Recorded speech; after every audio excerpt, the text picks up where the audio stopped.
Love arises without reason, yet it deepens endlessly. This woman unexpectedly encountered the true noble prince of a nation, Fu-ju, but after that, she disappeared without a trace. She never expected to have an adorable baby son. As a single mother, she wandered from place to place with her child. 6 years passed in a flash. What was meant to come could never be avoided. The man from that night had always lingered in her dreams.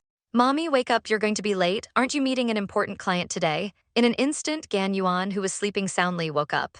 She quickly rushed into the bathroom, hair tied in a bun, black-framed glasses.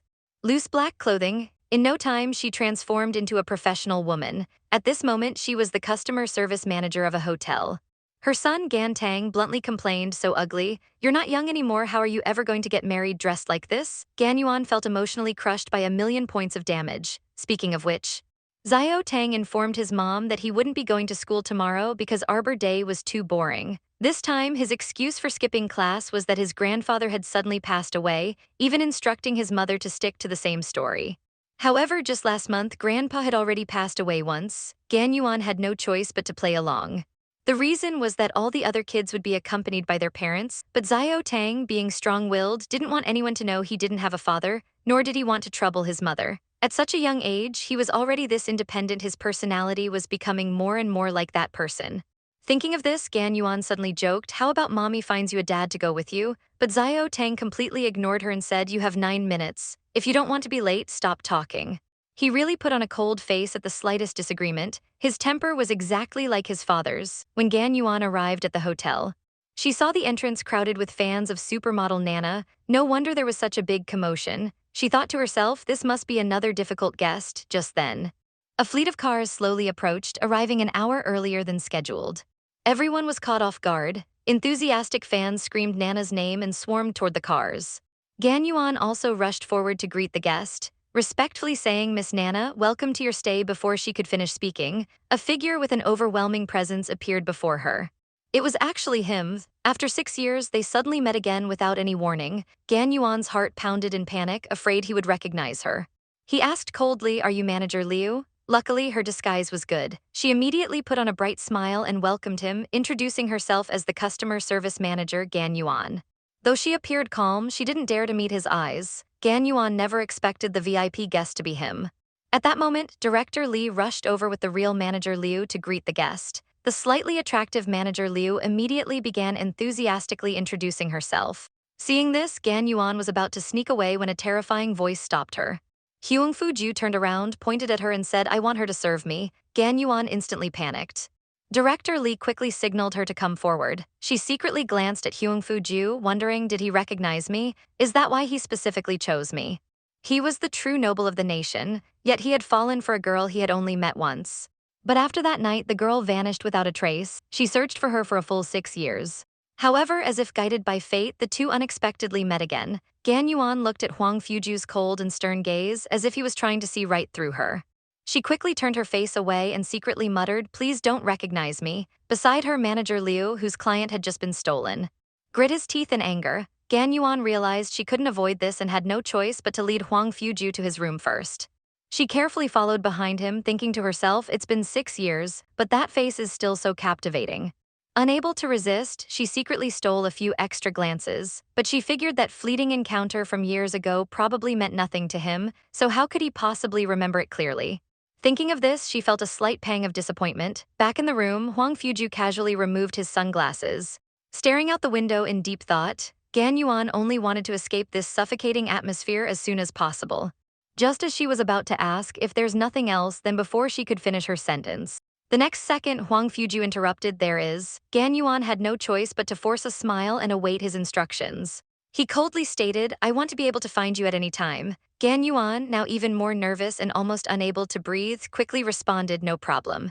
She then handed over her business card and said, "If you need anything, you can call me anytime." After that, she fled in a panic, praying that this unexpected encounter would end quickly. Suddenly, her alarm rang. It was time to pick up her precious son from school. The teacher looked at her with a solemn expression and said, "My condolences." Gan Yuan was momentarily confused, then awkwardly smiled and said, "We're managing," before quickly leaving with her son. In the car, Gan Yuan casually said, "Next time, should I just say your dad is gone?" Little Tang's eyes instantly lit up. "Wait, does that mean dad isn't actually dead?" Realizing she almost slipped up, Gan Yuan hurriedly covered it up. To avoid unnecessary trouble, she had always told little Tang that his father had passed away. At that moment, little Tang told his mother that a modeling agency had come to their school that afternoon to select child models. He thought he was a good fit and had even agreed to audition on his own. If selected, the annual income would be over $1 million. That way we can buy a house and won't have to keep moving all the time. Hearing how thoughtful and considerate her son was, Gan Yuan felt deeply gratified. She happily said she would treat him to a big meal. However, little Tang insisted that they go to Mommy's hotel for steak. Helpless, she reluctantly agreed. She just hoped they wouldn't run into Huang Fuju, but as luck would have it, while little Tang was washing his hands in the restroom, a drunk man staggered in, mumbling incoherently and shouting, "Move aside." Startled, little Tang quickly dodged, but he lost his balance. Just as he was about to fall, a pair of strong hands swiftly caught him, then a voice angrily scolded, "Watch where you're going." The drunk man, intimidated by Huang Fuju's fierce gaze, immediately nodded and apologized. A frightened little Tang slowly looked up at his rescuer. In an instant, Huang Fuju's expression softened and he gently asked, "Are you okay?" Little Tang, well-mannered, replied, "Thank you, uncle," secretly admiring how beautiful his rescuer's eyes were. Seeing that little Tang was unharmed, Huang Fuju put him down. Little Tang happily waved goodbye and ran off. Only then did Huang Fuju take a closer look at little Tang's face and age. He was the perfect fit for a children's clothing model. More than that, his eyes were identical to his own. At this thought, he suddenly came to his senses and hurriedly called out for Xiao Tang to wait. But he was already nowhere to be seen. Would this father and son meet again? The adorable child before him had only ever had his mother since birth, and the two relied on each other. However, his mother had never let him suffer even the slightest harm. The two arrived at the hotel restaurant, happily waiting for the steak they had been longing for. Serving them was the handsome and charming Chef Kaio, who had long harbored feelings for Gan Yuan. He often invited the mother and son to eat for free under various pretexts and affectionately called her Xiao Yuan. With concern, he asked if she had encountered any troublesome clients recently. Hearing that she had managed to handle it, he finally let out a sigh of relief. Chef Kaio's sincere affection was not lost on the observant Xiao Tang. While enjoying his meal, Xiao Tang suddenly blurted out, "Mommy, I won't object if you date Uncle Kaio." He then began analyzing rationally height, looks, temperament, personality, all were great. Most importantly, his cooking was delicious, so they wouldn't have to keep ordering takeout. Was this little guy trying to find a boyfriend for his mom or a personal chef? Gan Yuan chuckled and asked, "So do you want Uncle Kaio to be your dad?" Xiao Tang thought for a moment and immediately reacted, "Don't talk nonsense." "Absolutely not, don't go making random pairings in the future." After their big meal, Gan Yuan took Xiao Tang swimming. After finishing his warm-up, the adorable Xiao Tang put on his goggles and with a clean, swift motion dove into the pool. Watching from the side, Gan Yuan couldn't help but swoon. "My son is getting more and more handsome." Then she told Xiao Tang she would head to the gym for a run and come back later to pick him up. However, not long after, someone rushed over to inform Gan Yuan. Xiao Tang is arguing with Manager Liu. It turned out that Manager Liu had always held a grudge against Gan Yuan. Seizing the opportunity while no one was around, she falsely accused Xiao Tang of stealing her phone. Xiao Tang, now annoyed, scoffed in disdain. Just as the vicious, scheming woman was about to raise her hand to slap Xiao Tang awake, she was thankfully stopped by his mother's fierce intervention. She roared, "What are you trying to do to my son?" Gan Yuan knew her son's character well and declared that Xiao Tang would never steal. But the scheming woman insisted that if the phone wasn't returned, she would call the police and have him arrested. The argument escalated and no one could stop them. Just then, someone found the scheming woman's phone, leaving her completely dumbfounded. Xiao Tang mocked her, calling her an idiot. Enraged, the woman lashed out, "You really are a bastard with a father but no mother, no manners at all." Before she could finish, Gan Yuan kicked her straight into the pool. Talk about trying to steal a chicken only to end up losing the rice. She then pointed at the woman and said, "Son, did you see that? This is what mommy teaches you: if people don't mess with us, we don't mess with them. But if they do, we don't have to tolerate it. Don't let people you dislike affect your emotions, otherwise you lose." Xiao Tang nodded thoughtfully. At this moment, it was truly a lesson taught by example. The next morning, Gan Yuan was summoned to President Li's office. Just as she reached the door, she heard the scheming woman playing the victim, crying pitifully. Just as President Li was about to question Gan Yuan further, his phone suddenly rang. Seeing that it was Huang Fuju calling, he thought, what perfect timing. President Li immediately grinned and urged him to answer quickly. "You can't keep Mr. Huang waiting." On the phone, Gan Yuan said he would come right away. As soon as he hung up, before he could even speak, President Li hurried him off, reminding him that the client was the priority. Gan Yuan, feeling both nervous and uneasy, stepped into Huang Fuju's room. This man, with his perfectly sculpted chest muscles, what woman wouldn't drool at the sight? For a moment, Gan Yuan stared at him as if spellbound before snapping back to reality. He cleared his throat, put on a smiling face, and asked, "Mr. Huang, what can I do for you?" Huang Fuju turned and gestured for his assistant to explain. The assistant then informed Gan Yuan that there was a change in Huang Fuju's itinerary. He will be staying an additional 10 days, so please make the necessary room arrangements. Wait, was this guy planning to just settle in and not leave? Gan Yuan quickly apologized, explaining that all the rooms were already reserved and that fulfilling his request might not be possible.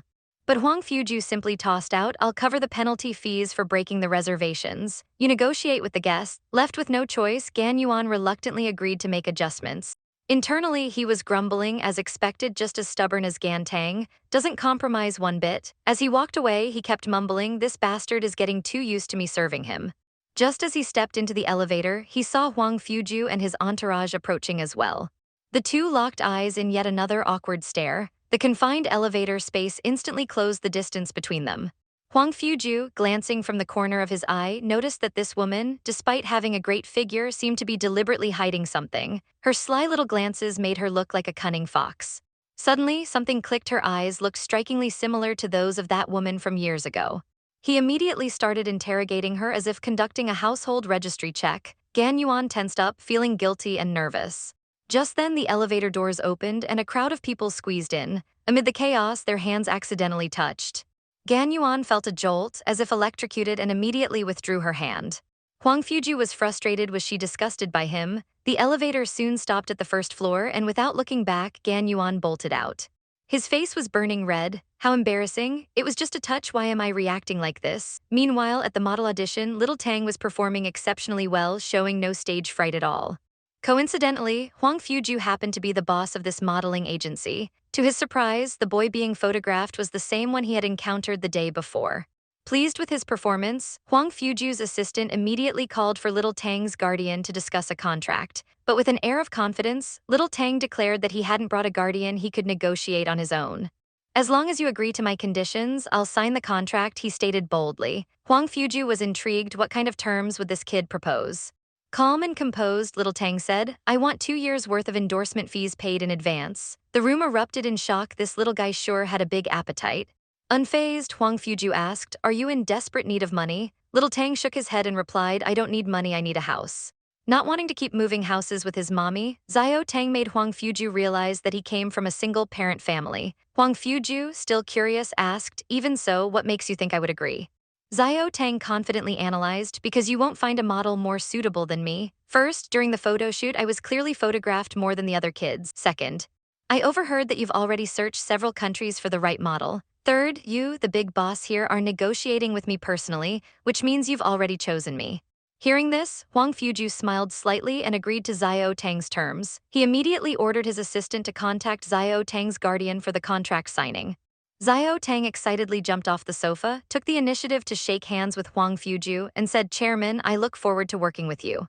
Huang Fuju nodded in agreement, looking forward to it as well. "I admire you. Will their collaboration go smoothly?" This child truly had courage. He dared to negotiate terms with the business tycoon, Huang Fuju.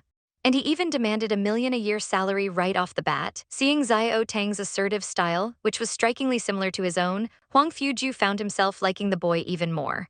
He casually patted Xiao Tang's head and asked for his name. Xiao Tang replied, "My name is Gan Tang, given by my mommy." At that moment, Huang Fuju recalled someone from his past and absent-mindedly muttered, "Is it inspired by Bifu Ganteng? A good name." Xiao Tang then asked for his name. Before anyone else could answer, Huang Fuju stopped his assistant and personally responded, "My name is Huang Fuju." However, he was already thinking about how to explain the meaning of Ju in his name. To his surprise, the clever Xiao Tang immediately asked, "Is it the Ju from Yixi Ruhan Zixi Ducheng Ju?" This made Huang Fuju even more impressed. His assistant chuckled and remarked, "If I didn't know better, I'd really think you two were father and son." Both of them fell into brief contemplation, staring at each other. Just then, Gan Yuan called. Xiao Tang excitedly shouted, "Mommy," and told her that the house situation was settled. Hearing Gan Yuan's voice over the phone, Huang Fuju suddenly realized Xiao Tang was her son. But the next second, he heard Gan Yuan complain over the phone, "I just finished dealing with that annoying jerk." Everyone present heard her words loud and clear. Huang Fuju's face darkened. He had just been called an annoying jerk by this woman. As soon as Xiao Tang hung up, His anger turned to amusement. Xiao Tang asked if they could sign the contract at the hotel where his mom worked. Huang Fuju smiled and nodded. He then instructed his assistant to take Xiao Tang to the signing while he dialed Gan Yuan's number. Hearing Huang Fuju's voice on the other end, Gan Yuan's tone instantly softened. Huang Fuju chuckled and asked, "Manager Gan, you have a son, don't you?"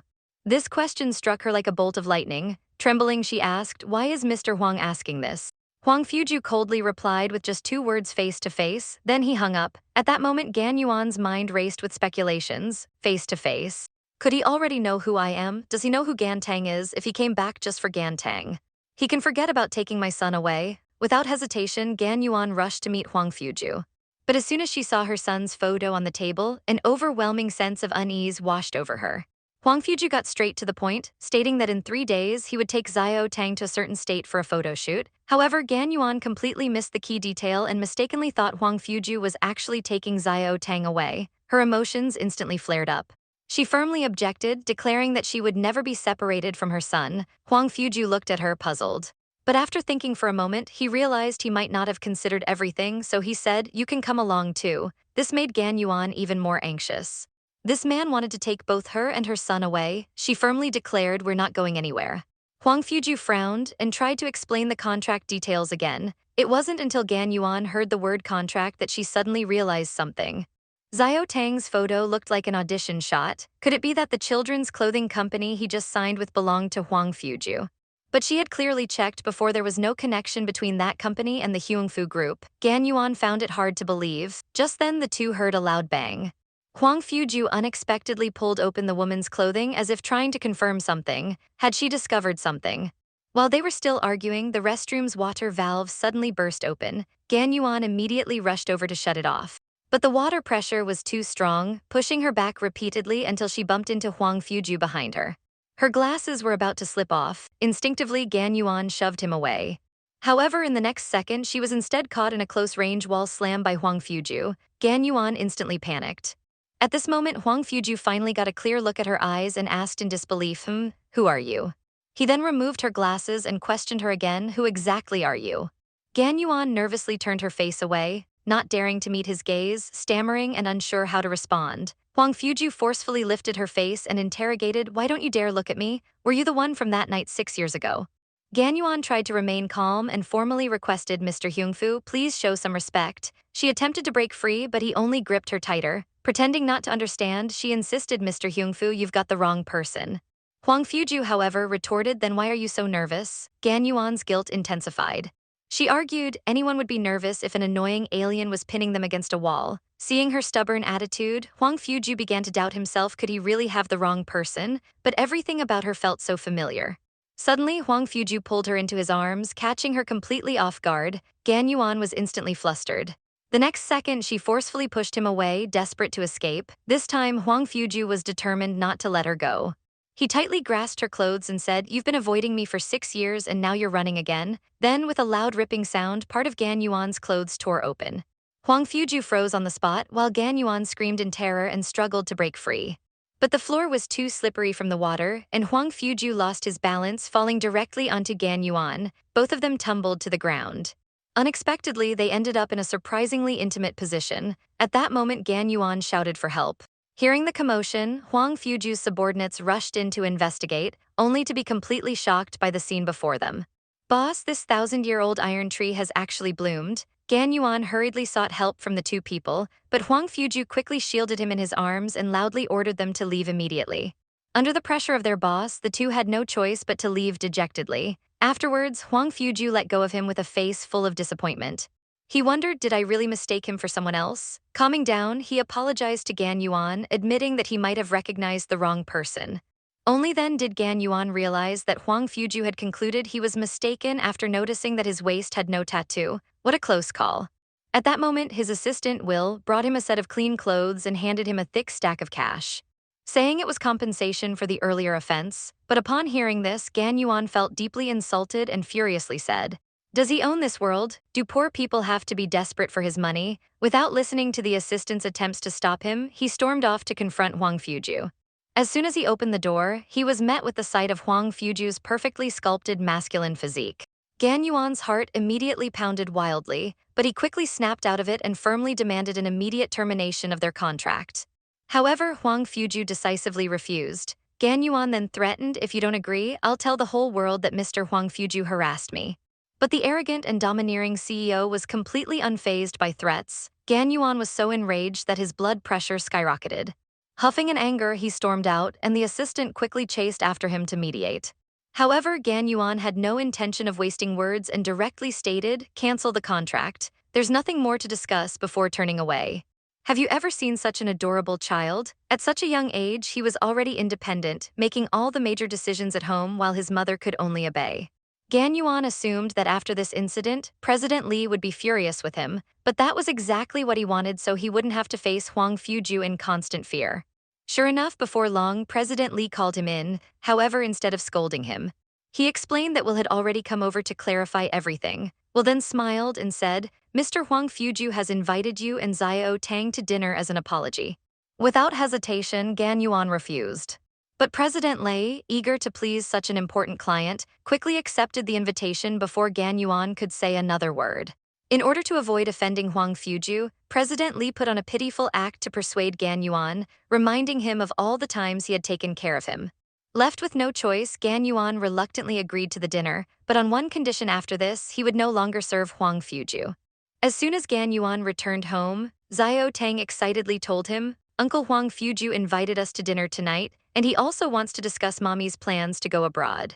And I already agreed, someone will come pick us up soon." Upon hearing this, Gan Yuan was so furious he could gnash his teeth. This man was truly despicable. Using a two-pronged strategy, Gan Yuan quickly made up an excuse: "Mommy has something important to do tonight, so we won't be able to make it." Xiao Tang looked disappointed for a second, but then he suddenly grinned and said, "Then I'll just go by myself." When did these two become so close? Left with no other choice, Gan Yuan had to grit his teeth and brace himself for the encounter.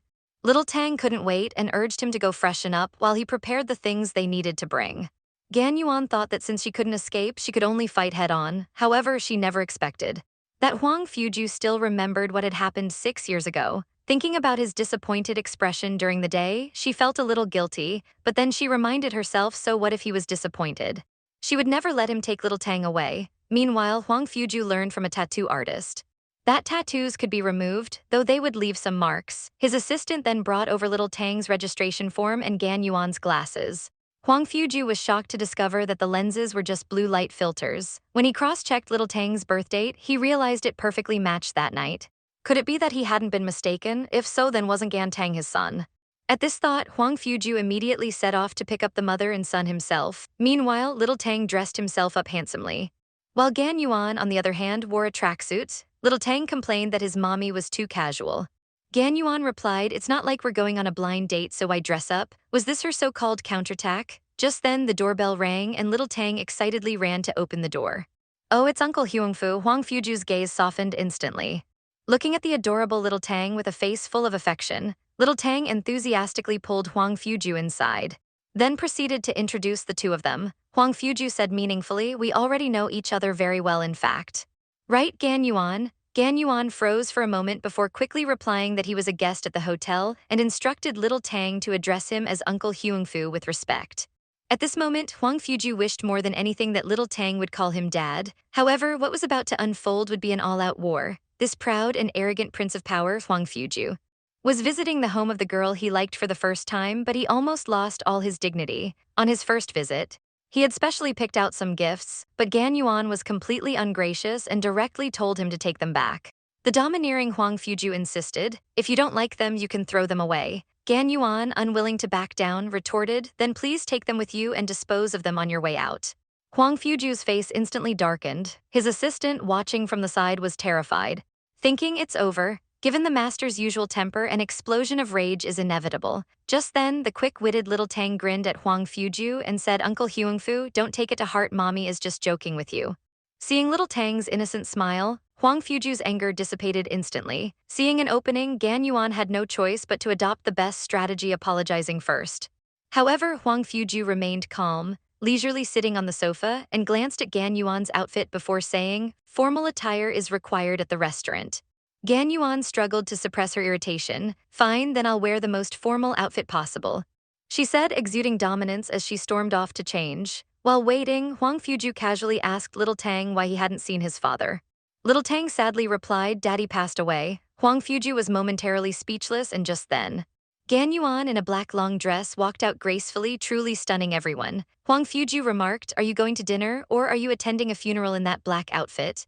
However, looking at her flowing long hair, he felt there was an added sense of softness. Truly, beauty is in the eye of the beholder. The three of them sat down to eat.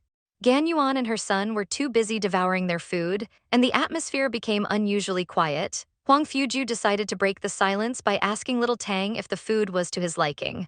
Little Tang complimented that it was pretty good, but Gan Yuan reminded him not to talk while eating as it would ruin the taste. As she spoke, she intentionally flicked some sauce from the steak onto Huang Fuju's clothes and then pretended to be innocent, quickly apologizing, "I'm so sorry, it was an accident." She quickly stepped forward, grabbed a napkin, and vigorously started wiping. Huang Fuju was genuinely startled by the sudden motion, feeling like the small room had instantly grown bigger. He felt like he might explode on the spot. Gan Yuan secretly rejoiced, thinking that with Huang Fuju's cleanliness obsession, he surely wouldn't be able to eat anymore. The assistant hurriedly came over to mediate, suggesting Huang Fuju go to the restroom to clean up. As he was about to leave, he noticed the slight upward curve of Gan Yuan's lips. He quickly realized she must have done it on purpose. However, this clumsy trick was mercilessly exposed by her son. "Mommy, you're so childish. Why did you mess up Uncle Huangfu's clothes?" Gan Yuan's face turned red with embarrassment upon being caught by her son.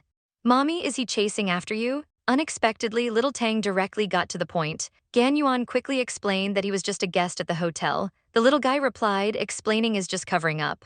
Gan Yuan couldn't admit it, but then she curiously asked Little Tang for his impression of Huang Fuju. Little Tang said, apart from his bad temper, he's not bad. She didn't expect her picky son to give such a high evaluation, but immediately after, he fiercely criticized Huang Fuju, calling him arrogant, boastful, domineering, shameless, and thick-skinned.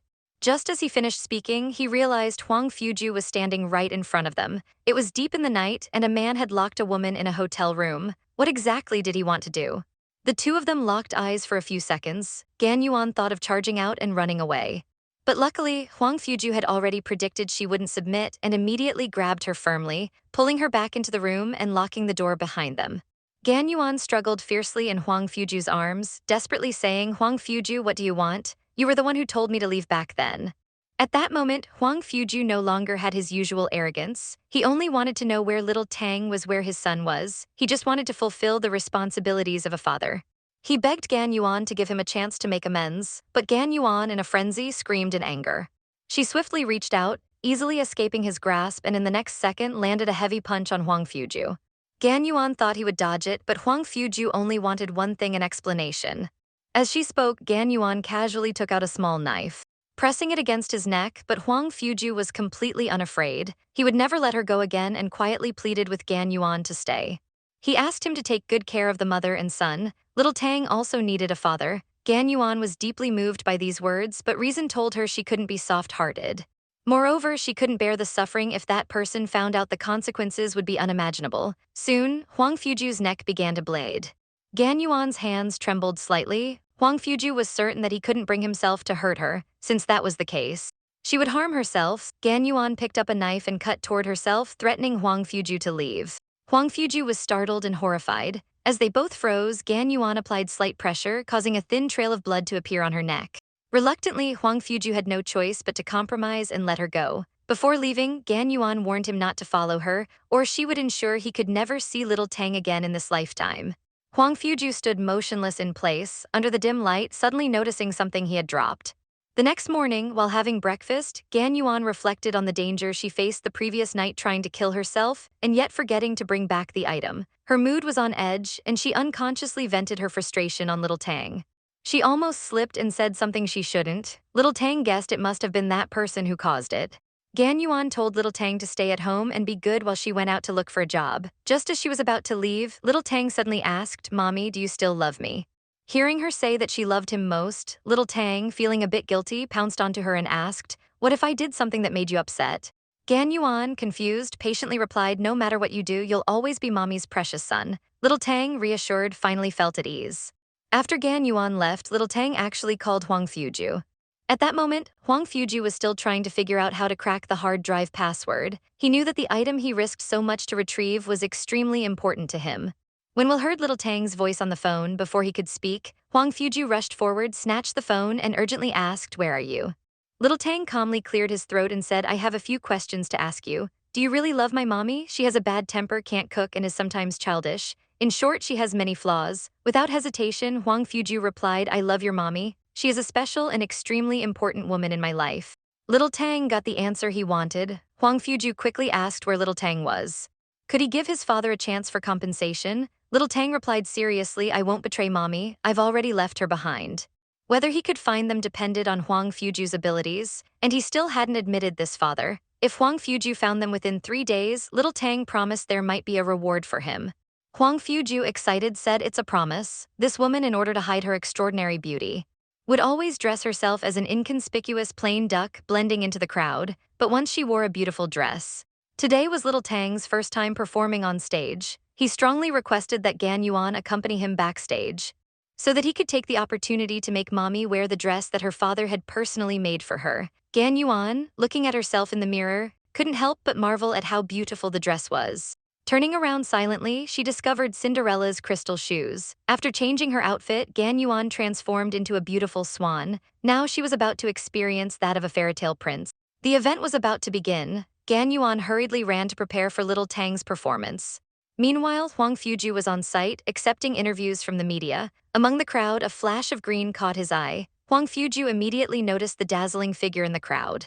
He swiftly turned and strode over, domineeringly dragging the person into a corner. Gan Yuan thought he was about to act inappropriately again. She reached out to block Huang Fuju's face, but he stared at her beautiful face as if he had returned to that night 6 years ago. The next second, Huang Fuju suddenly looked down, furrowing his brows. It turned out that the clothes he had specially tailored for her years ago now seemed a bit too tight around the chest. He muttered to himself, "The neckline is too low, I should have made it higher." Gan Yuan, although blushing, stubbornly tugged the neckline lower. She retorted, "I'm not your wife. Why do you care about my neckline?" This provoked a male conquest instinct in him, and he pinned her against the wall. He warned, "If you keep moving, I'll force myself on you." Gan Yuan quickly reacted, grabbing the brooch on Huang Fuju's shirt and tried to stab him with it. Fortunately, she had learned from her previous mistakes and managed to control him. She took back the brooch and placed it on her chest. He looked at her thoughtfully and said, "This looks much better." Gan Yuan, seeing her perfectly good outfit being ruined and realizing he treated her like his property, immediately exploded with anger, shouting, "You'll pay for my clothes." Seeing this childish woman, Huang Fuju lifted her face, gave her a passionate kiss, then, as if breaking a rule, gently traced her eyes with his fingers. The event officially began, and the handsome Little Tang was the first to take the stage. From the audience, Gan Yuan became infatuated, while Huang Fuju's attention was completely on Gan Yuan beside him. He couldn't help but plant a strawberry mark on her neck as he gazed at her stunning smile. With a steady hand, he then went backstage. Gan Yuan looked at the strawberry mark on her neck. Her face flushed with embarrassment. After a while, Huang Fuju appeared, wearing the same outfit as Little Tang, to much excitement. The crowd of women screamed in unison. Huang Fuju, holding Little Tang's hand, walked the runway. The father-son duo stole the show. Meanwhile, Gan Yuan gritted her teeth in anger, worrying that Little Tang's identity might be exposed. To her surprise, Huang Fuju publicly announced the name of the children's clothing brand Gan Tang, and then explained the fateful reason behind it. Gan Yuan thought Huang Fuju was really about to reveal that Little Tang was her son. Her heart nearly leaped out of her chest. This man was truly dangerous. Dear readers, due to copyright reasons, further content will be temporarily unavailable. What was Gan Yuan running from? The person behind it all was finally about to emerge. The boy who had bullied Little Tang apologized while crying. The matter was considered settled, and Little Tang finally experienced the feeling of being protected by his father. Little Tang admired Huang Fuju even more and, in turn, decided to create an opportunity for the two of them. Little Tang said that he wanted to go swimming at the beach with Uncle Huangfu over the weekend. Seeing that Mommy seemed to disagree, he immediately deployed his ultimate weapon, acting spoiled, making cute faces and pretending to be pitiful. Together with Huang Fuju, they flawlessly trapped Gan Yuan. However, what awaited them was the sudden danger. On the weekend, the three of them arrived at the hotel beach. Little Tang, seeing the ocean for the first time, was filled with excitement, while Gan Yuan looked at the happy father and son with a fire burning in her eyes. Little Tang couldn't wait and dashed toward the sea. Huang Fuju instructed Will and the other staff members to follow and protect them. Meanwhile, he and Gan Yuan could have a soul-to-soul connection. As their bodies got closer, Gan Yuan couldn't help but feel her cheeks flush. Huang Fuju watched her shy back and couldn't help but feel overjoyed. Later, Huang Fuju went swimming with little Tang. And they played beach volleyball together, having a great time. On the side, Gan Yuan sipped her coffee, enjoying the sunlight, and for once let her guard down. Maybe that person had already given up searching for her. At that moment, Gan Yuan noticed a beautiful woman approaching Huang Fuju. The sharp-eyed little Tang immediately sent out a warning signal. Surprisingly, the next night, Huang Fuju rejected the woman with a look of disgust. The woman was then playfully tossed a head full of sand by little Tang, but Gan Yuan wasn't worried at all. After all, no woman could stir Huang Fuju's interest. He had a severe cleanliness obsession. Sure enough, Huang Fuju completely ignored the woman and continued building a sandcastle with little Tang. Suddenly, Gan Yuan noticed a volleyball flying toward them from the distance, about to hit little Tang. Thankfully, Huang Fuju reacted quickly and tightly hugged little Tang to protect him. The volleyball heavily struck her. Huang Fuju shouted, "Who did this?" A man and a woman hurriedly ran over to apologize. Little Tang, noticing the beautiful lady, smiled and assured her that he was fine. Suddenly, the woman leaned in toward little Tang and complimented him, saying he was so cute. However, the next second, her face turned serious and she swiftly pulled out a dagger, stabbing toward little Tang. In a life-threatening moment, Huang Fuju once again shielded little Tang, but his arm was scratched. Gan Yuan's heart sank at the sight and she shouted at them, "Who are you? Who sent you?" She thought to herself, has that person already discovered little Tang's existence? Just then, the bodyguards quickly surrounded them. Seeing this, the attacker immediately chose to retreat. Huang Fuju growled, "Chase." Gan Yuan tightly hugged little Tang, who had narrowly avoided injury. After her emotions settled, she looked at the injured Huang Fuju and said, "Thank you. I'll take little Tang and leave here now." The worst thing she had feared had happened.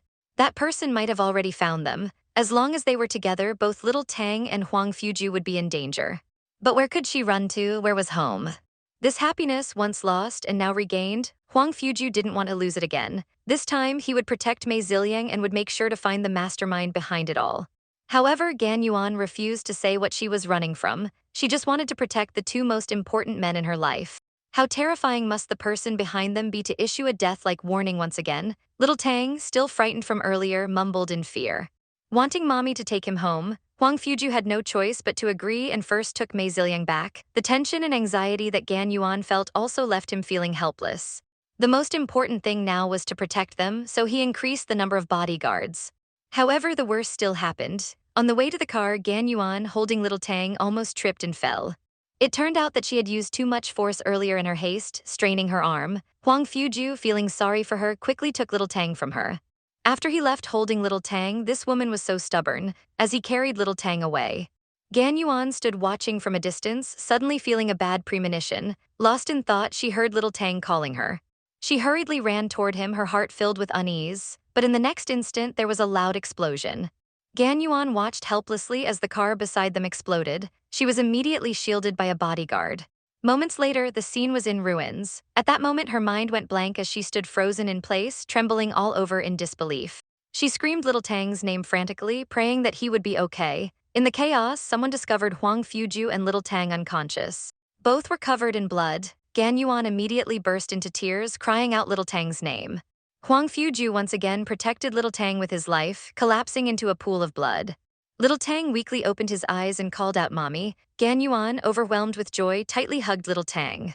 "You're okay, thank goodness." But then unexpectedly, she heard little Tang murmuring in a daze.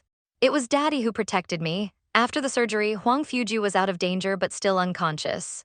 Will told her that the explosion fragments had injured his lungs and that it would take at least half a month to recover. Gan Yuan looked at Huang Fuju with eyes full of tenderness. Little Tang anxiously asked when Uncle Huangfu would wake up and sadly held his hand. He said he wanted to stay here and wait for him to wake up, then pulled Gan Yuan's hand, saying he wanted to wait with mommy. Gan Yuan thought back to last night. Could little Tang already know that this man was his father? She cautiously asked him if he liked Huang Fuju a lot. Little Tang, surprised, asked, "Mommy, don't you like Uncle Huangfu?" Gan Yuan was stunned. How could she not like this man who risked everything for little Tang, just when little Tang innocently thought he would see his father often? Gan Yuan was torn inside, but after this death threat, she no longer dared to take any risks. She comforted little Tang and prepared to leave, but perhaps it was love calling out as Huang Fuju suddenly woke up. Instinctively, he grabbed onto Gan Yuan. "Don't even think about slipping away from me." Huang Fuju, despite his injuries, shamelessly asked Gan Yuan to take care of him. Little Tang quickly agreed on his behalf, and Gan Yuan had no choice but to stay and take care of him willingly.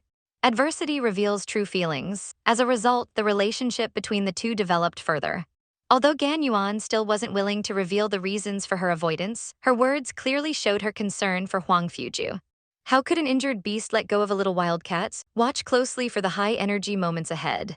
Huang Fuju instantly pulled the stubborn Gan Yuan back onto the bed. The proximity made Gan Yuan's breath quicken. Unexpectedly, in the next second, Huang Fuju pulled her even closer. Their eyes met and their hearts immediately began to race. Huang Fuju then swiftly flipped her over, pinning her beneath him and firmly saying, "You have to believe me. I have the ability to protect you and little Tang. You don't have to bear this alone. I will not let anyone harm you. I'll protect you with my life if necessary." At this moment, no matter how much Gan Yuan struggled, it seemed she no longer had the strength. He aggressively pressed his lips to hers. He let him do as he pleased. The next part of the story is for you to imagine. From then on, whenever Huang Fuju was in front of Gan Yuan, he intentionally acted weak. He pretended to be delicate and clingy, even asking for cuddles like a child. He would often act childishly, and though Gan Yuan knew he was faking it, she still took care of him meticulously. She repeatedly satisfied his unreasonable demands. At this point, the two of them seemed like a couple deeply in love. Huang Fuju would cling to her wherever he went, unexpectedly showering her with affection. He didn't seem to have the typical appearance of someone who was supposed to be recovering. Gan Yuan, in turn, actively played along. Huang Fuju instantly felt a tingling sensation all over his body, unable to withstand such blatant teasing. "Gan Yuan, you're playing with fire," just as the two, full of passion, were about to explore further. Huang Fuju suddenly felt a sharp pain in his waist. At the critical moment, he shouted for them to stop. Gan Yuan looked at his embarrassed expression and couldn't help but feel a little schadenfreude. "The doctor just warned you. Some of your muscles are bruised and you shouldn't get too excited. You need to rest." "What a pity, Sir Duke. No wonder you were so bold. Looks like you've really fallen for this enchantress." At this moment, little Tang came rushing in like a whirlwind. Huang Fuju immediately informed little Tang that once he was discharged, they would move to Uncle's house with Mommy. Capture the king before capturing the thief. Looking at little Tang's hopeful eyes, Gan Yuan had no choice but to agree for the time being. She said, and little Tang eagerly ran off to pack his things. Huang Fuju then playfully picked up Gan Yuan and jumped up. "Don't worry. My body is fine, so you don't need to rush. There will be plenty of opportunities in the future." That day, the legendary twin brother, Huang Fuju's younger brother, Huang Fuji, suddenly came to visit. He was clearly a carefree young master, completely the opposite of Huang Fuju's calm and steady nature. However, instead of worrying about his older brother's injuries, he seemed more concerned about his future sister-in-law and nephew. Seeing that his older brother wouldn't confess, he threatened to tell their mother that he had a son. His mother, now upgraded to a grandmother, would probably be very happy. Qi Ershao had initially only been asking out of curiosity. But judging by Huang Fuju's reaction, the son from the rumors was actually real. In an instant, Qi Ershao became extremely curious about their story. He said he wanted to write a novel about single mothers and urgently asked Huang Fuju to tell him the details. However, Huang Fuju refused to speak, offering only a few words, then threatened to call their parents to come see their grandson. He even dialed the phone. Huang Fuju's face instantly darkened like Judge Bao. He immediately turned and hung up the phone, his murderous glare making Qi Ershao shiver. A few seconds of intense death stares quickly made him apologize. However, Huang Fuju said he would tell him eventually. Qi Ershao looked at his brother, who appeared to be deep in thought. He became even more curious. To think that there was a woman his older brother couldn't handle. This was definitely the most devoted prince I've ever seen. A one-night encounter with a woman 6 years ago, and now he was protecting her with his life. Huang Fuju finally got out of the hospital and returned home, only to find the gossipy Qi Ershao had been waiting for a long time. Qi Ershao immediately noticed little Tang, who looked strikingly similar to his older brother. He also got a glimpse of the woman his brother had been yearning for. He then started relentlessly asking a million questions. Huang Fuju was utterly annoyed but still kept quiet. Seeing his older brother's unyielding nature, Qi Ershao suddenly had an idea to go after little Tang. However, he didn't realize that, like father, like son, when he brought over some cute desserts for little Tang.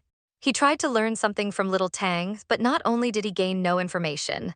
His IQ was ruthlessly crushed by a 5-year-old child. He was surprised that little Tang hadn't even admitted Huang Fuju as his father yet.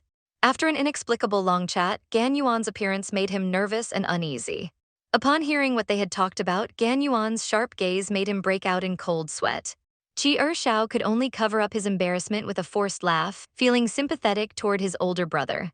This woman and child were still unmanageable. Meanwhile, Huang Fuju had managed to track down the assassin who had attempted to kill him that month and ordered that the person be captured alive. Gan Yuan was still hesitating about whether to stay or leave. She felt the danger was getting closer. But seeing how much little Tang admired Huang Fuju, she still couldn't bring herself to make a decision. After little Tang fell asleep that night, Huang Fuju specially sent a dress to Gan Yuan. He invited her to the rooftop garden to spend some time together. Gan Yuan, wearing the pink long dress, looked stunningly beautiful. The dress was the one he had custom made for her 6 years ago. He hadn't expected Huang Fuju to have kept it in perfect condition. Huang Fuju gazed at the familiar figure before him and could no longer contain his excitement. He poured out the longing he had suppressed for years, wanting to melt it into his body. Gan Yuan allowed him to do as he pleased. At this moment, her heart was going crazy for him. Only he could soothe her. That night, she could fall into his embrace for love. However, Gan Yuan had a heart-wrenching nightmare. 6 years ago, on that wonderful night, the two of them were deeply in love. Huang Fuju was assassinated. Gan Yuan suddenly woke up from her dream in shock. When she heard that familiar, gentle voice again, her mind immediately cleared, and she remembered the scene of their honest exchange last night. Instantly, she shyly screamed and ran away. Huang Fuju, however, wore a serious expression. Could it be that his previous waist injury hadn't healed and had affected last night's performance? During breakfast, 7th young master quietly asked little Tang if mommy hadn't slept with him last night. To his surprise, little Tang responded like an adult.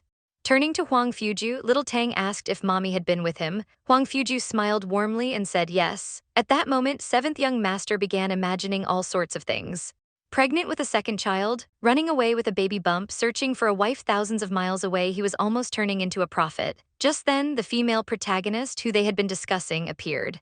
She instantly became the center of attention, feeling quite uncomfortable.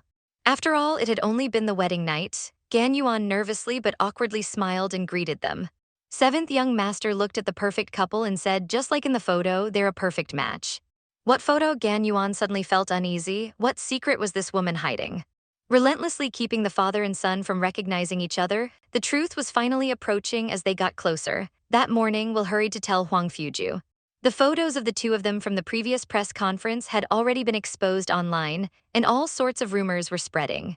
Indeed, the person had noticed those two blue-purple eyes. Gan Yuan felt panic and confusion when she saw the overwhelming news. Things were heading toward an uncontrollable direction. Sooner or later, little Tang would be discovered. Huang Fuju knew what Gan Yuan was worried about. He gently reassured her this issue cannot be solved by running away. And how can you plan to deny everything right after eating? This guy really can't keep it serious for more than 3 minutes. However, Gan Yuan only hoped that little Tang could have a normal childhood, not like now when he couldn't even go outside. Huang Fuju's identity was too dazzling. A simple, happy life like an ordinary family was a luxury for them.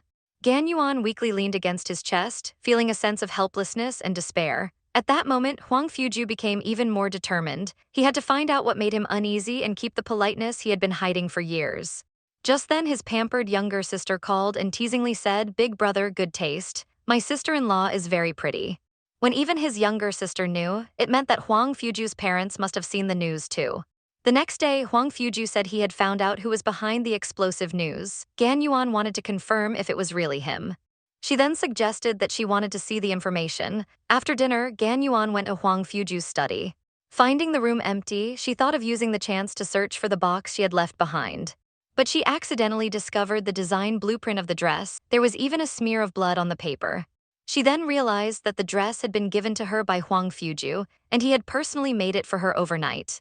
Lost in thought, Gan Yuan heard footsteps outside the door slowly approaching. She quickly hid the folder.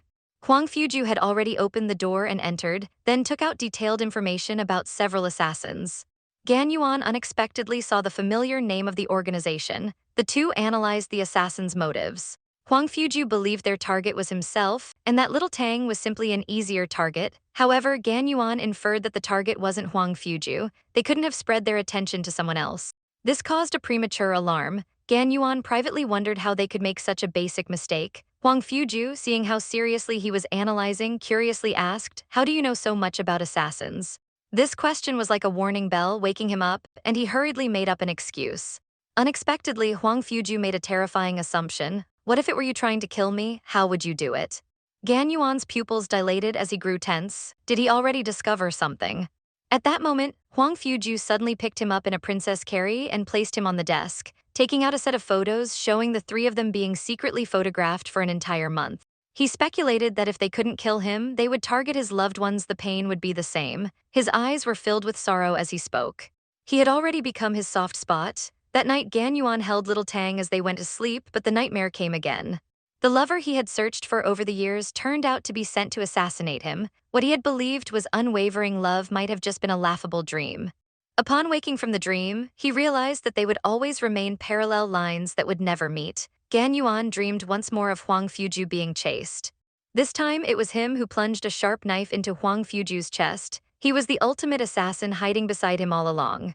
He was the most elite assassin in the organization, and this had been his true purpose for approaching Huang Fuju all those years ago. Gan Yuan screamed Huang Fuju's name as he woke up from the dream, instinctively thinking that little Tang had disappeared. He suddenly got up to search and then heard little Tang's laughter coming from the garden downstairs. Only then did he feel at ease, but when he locked eyes with Huang Fuju. He stepped back in panic. Could the dream have been a warning? Recently, he had been overly happy, thinking he could live a peaceful life like an ordinary couple.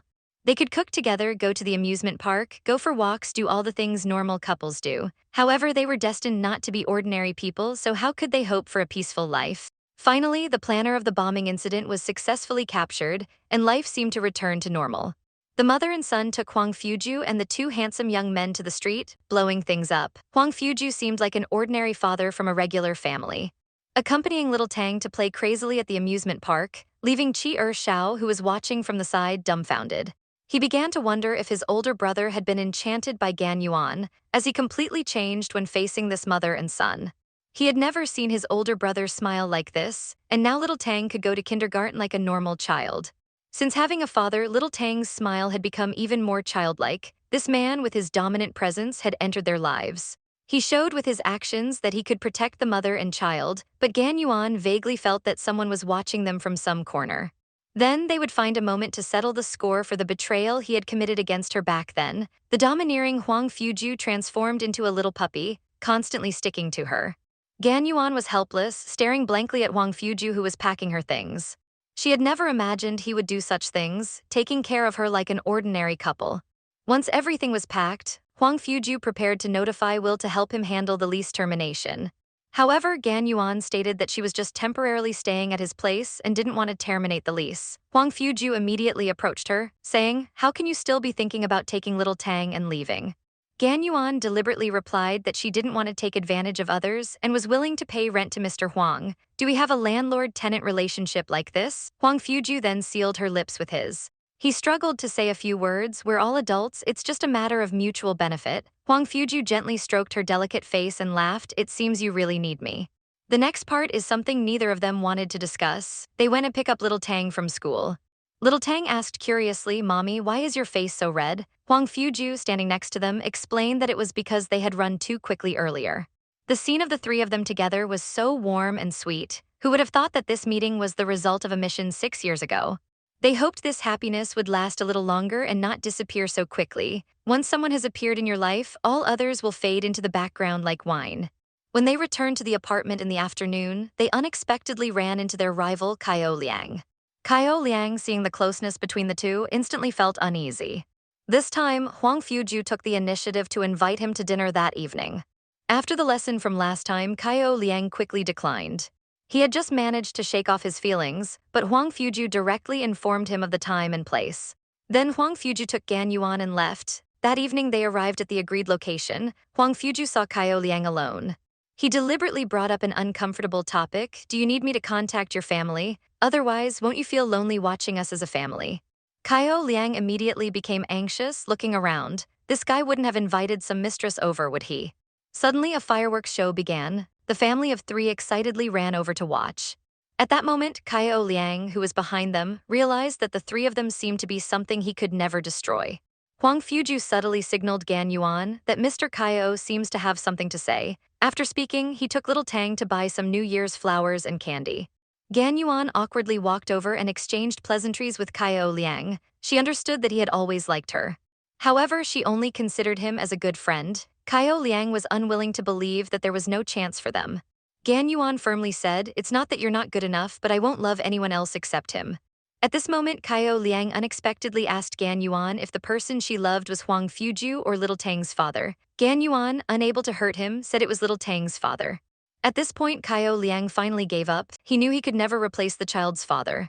Because this woman was willing to have a child for that man, raising the child alone for so many years, what else could it be but true love? He had no reason to stay here any longer and decided to leave the city. Also, to avoid the persistent miss, just as his words finished, they heard a familiar woman's voice. "Ah Liang, I knew you were here." As expected, Huang Ku Wang still kept a hand. Kaio Liang hurriedly shoved a business card to Gan Yuan, then ran off like a rabbit. That evening, while Gan Yuan was sorting things out, she found Little Tang's childhood album.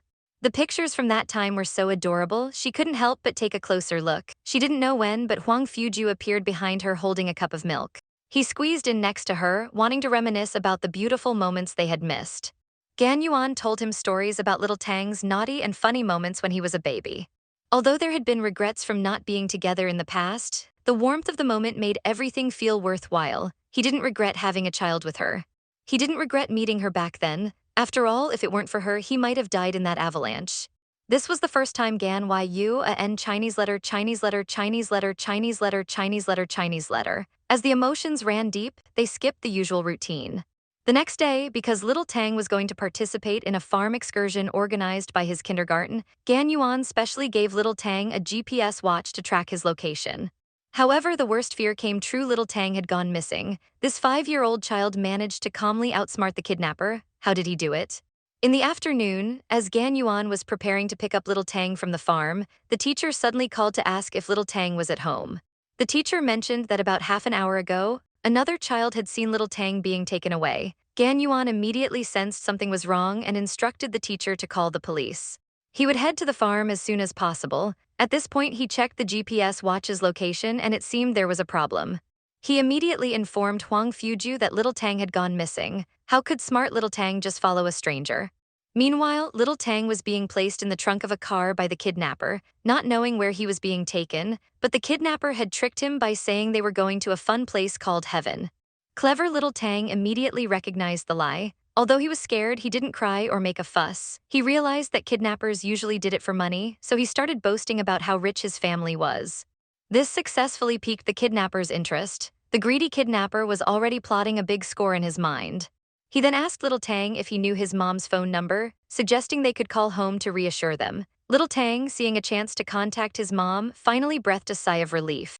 It turns out that an hour ago, Little Tang was planting trees alone in a remote area when a strange man suddenly appeared from the woods and quickly covered his mouth. The man claimed to be sent by Mommy to pick him up. Little Tang, with his peripheral vision, noticed that the man had a knife in his sleeve.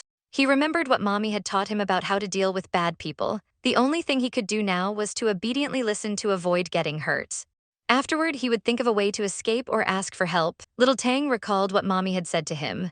He took off his socks and stuffed them through a gap at intervals, hoping to leave clues for Mommy. On the other side, Gan Yuan and Huang Fuju arrived at the farm one after the other. After briefly inquiring about the situation from the teacher, they immediately headed toward the mountain path where Little Tang might have been taken. The mountain path was rough and Gan Yuan was running too fast, almost tripping over a rock. Huang Fuju tried to grab him, but both of them rolled down the slope and crashed into a tree, stopping only then.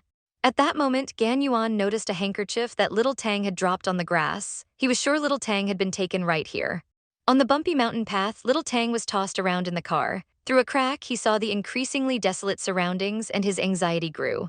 Suddenly, the moving car got stuck in a stone pit and stopped. The door inexplicably opened. Little Tang saw a glimmer of hope. His best option was to run, but he was quickly spotted by the assailant who viciously chased after him. Little Tang ran up the mountain with all his might, while the assailant cursed and relentlessly pursued him.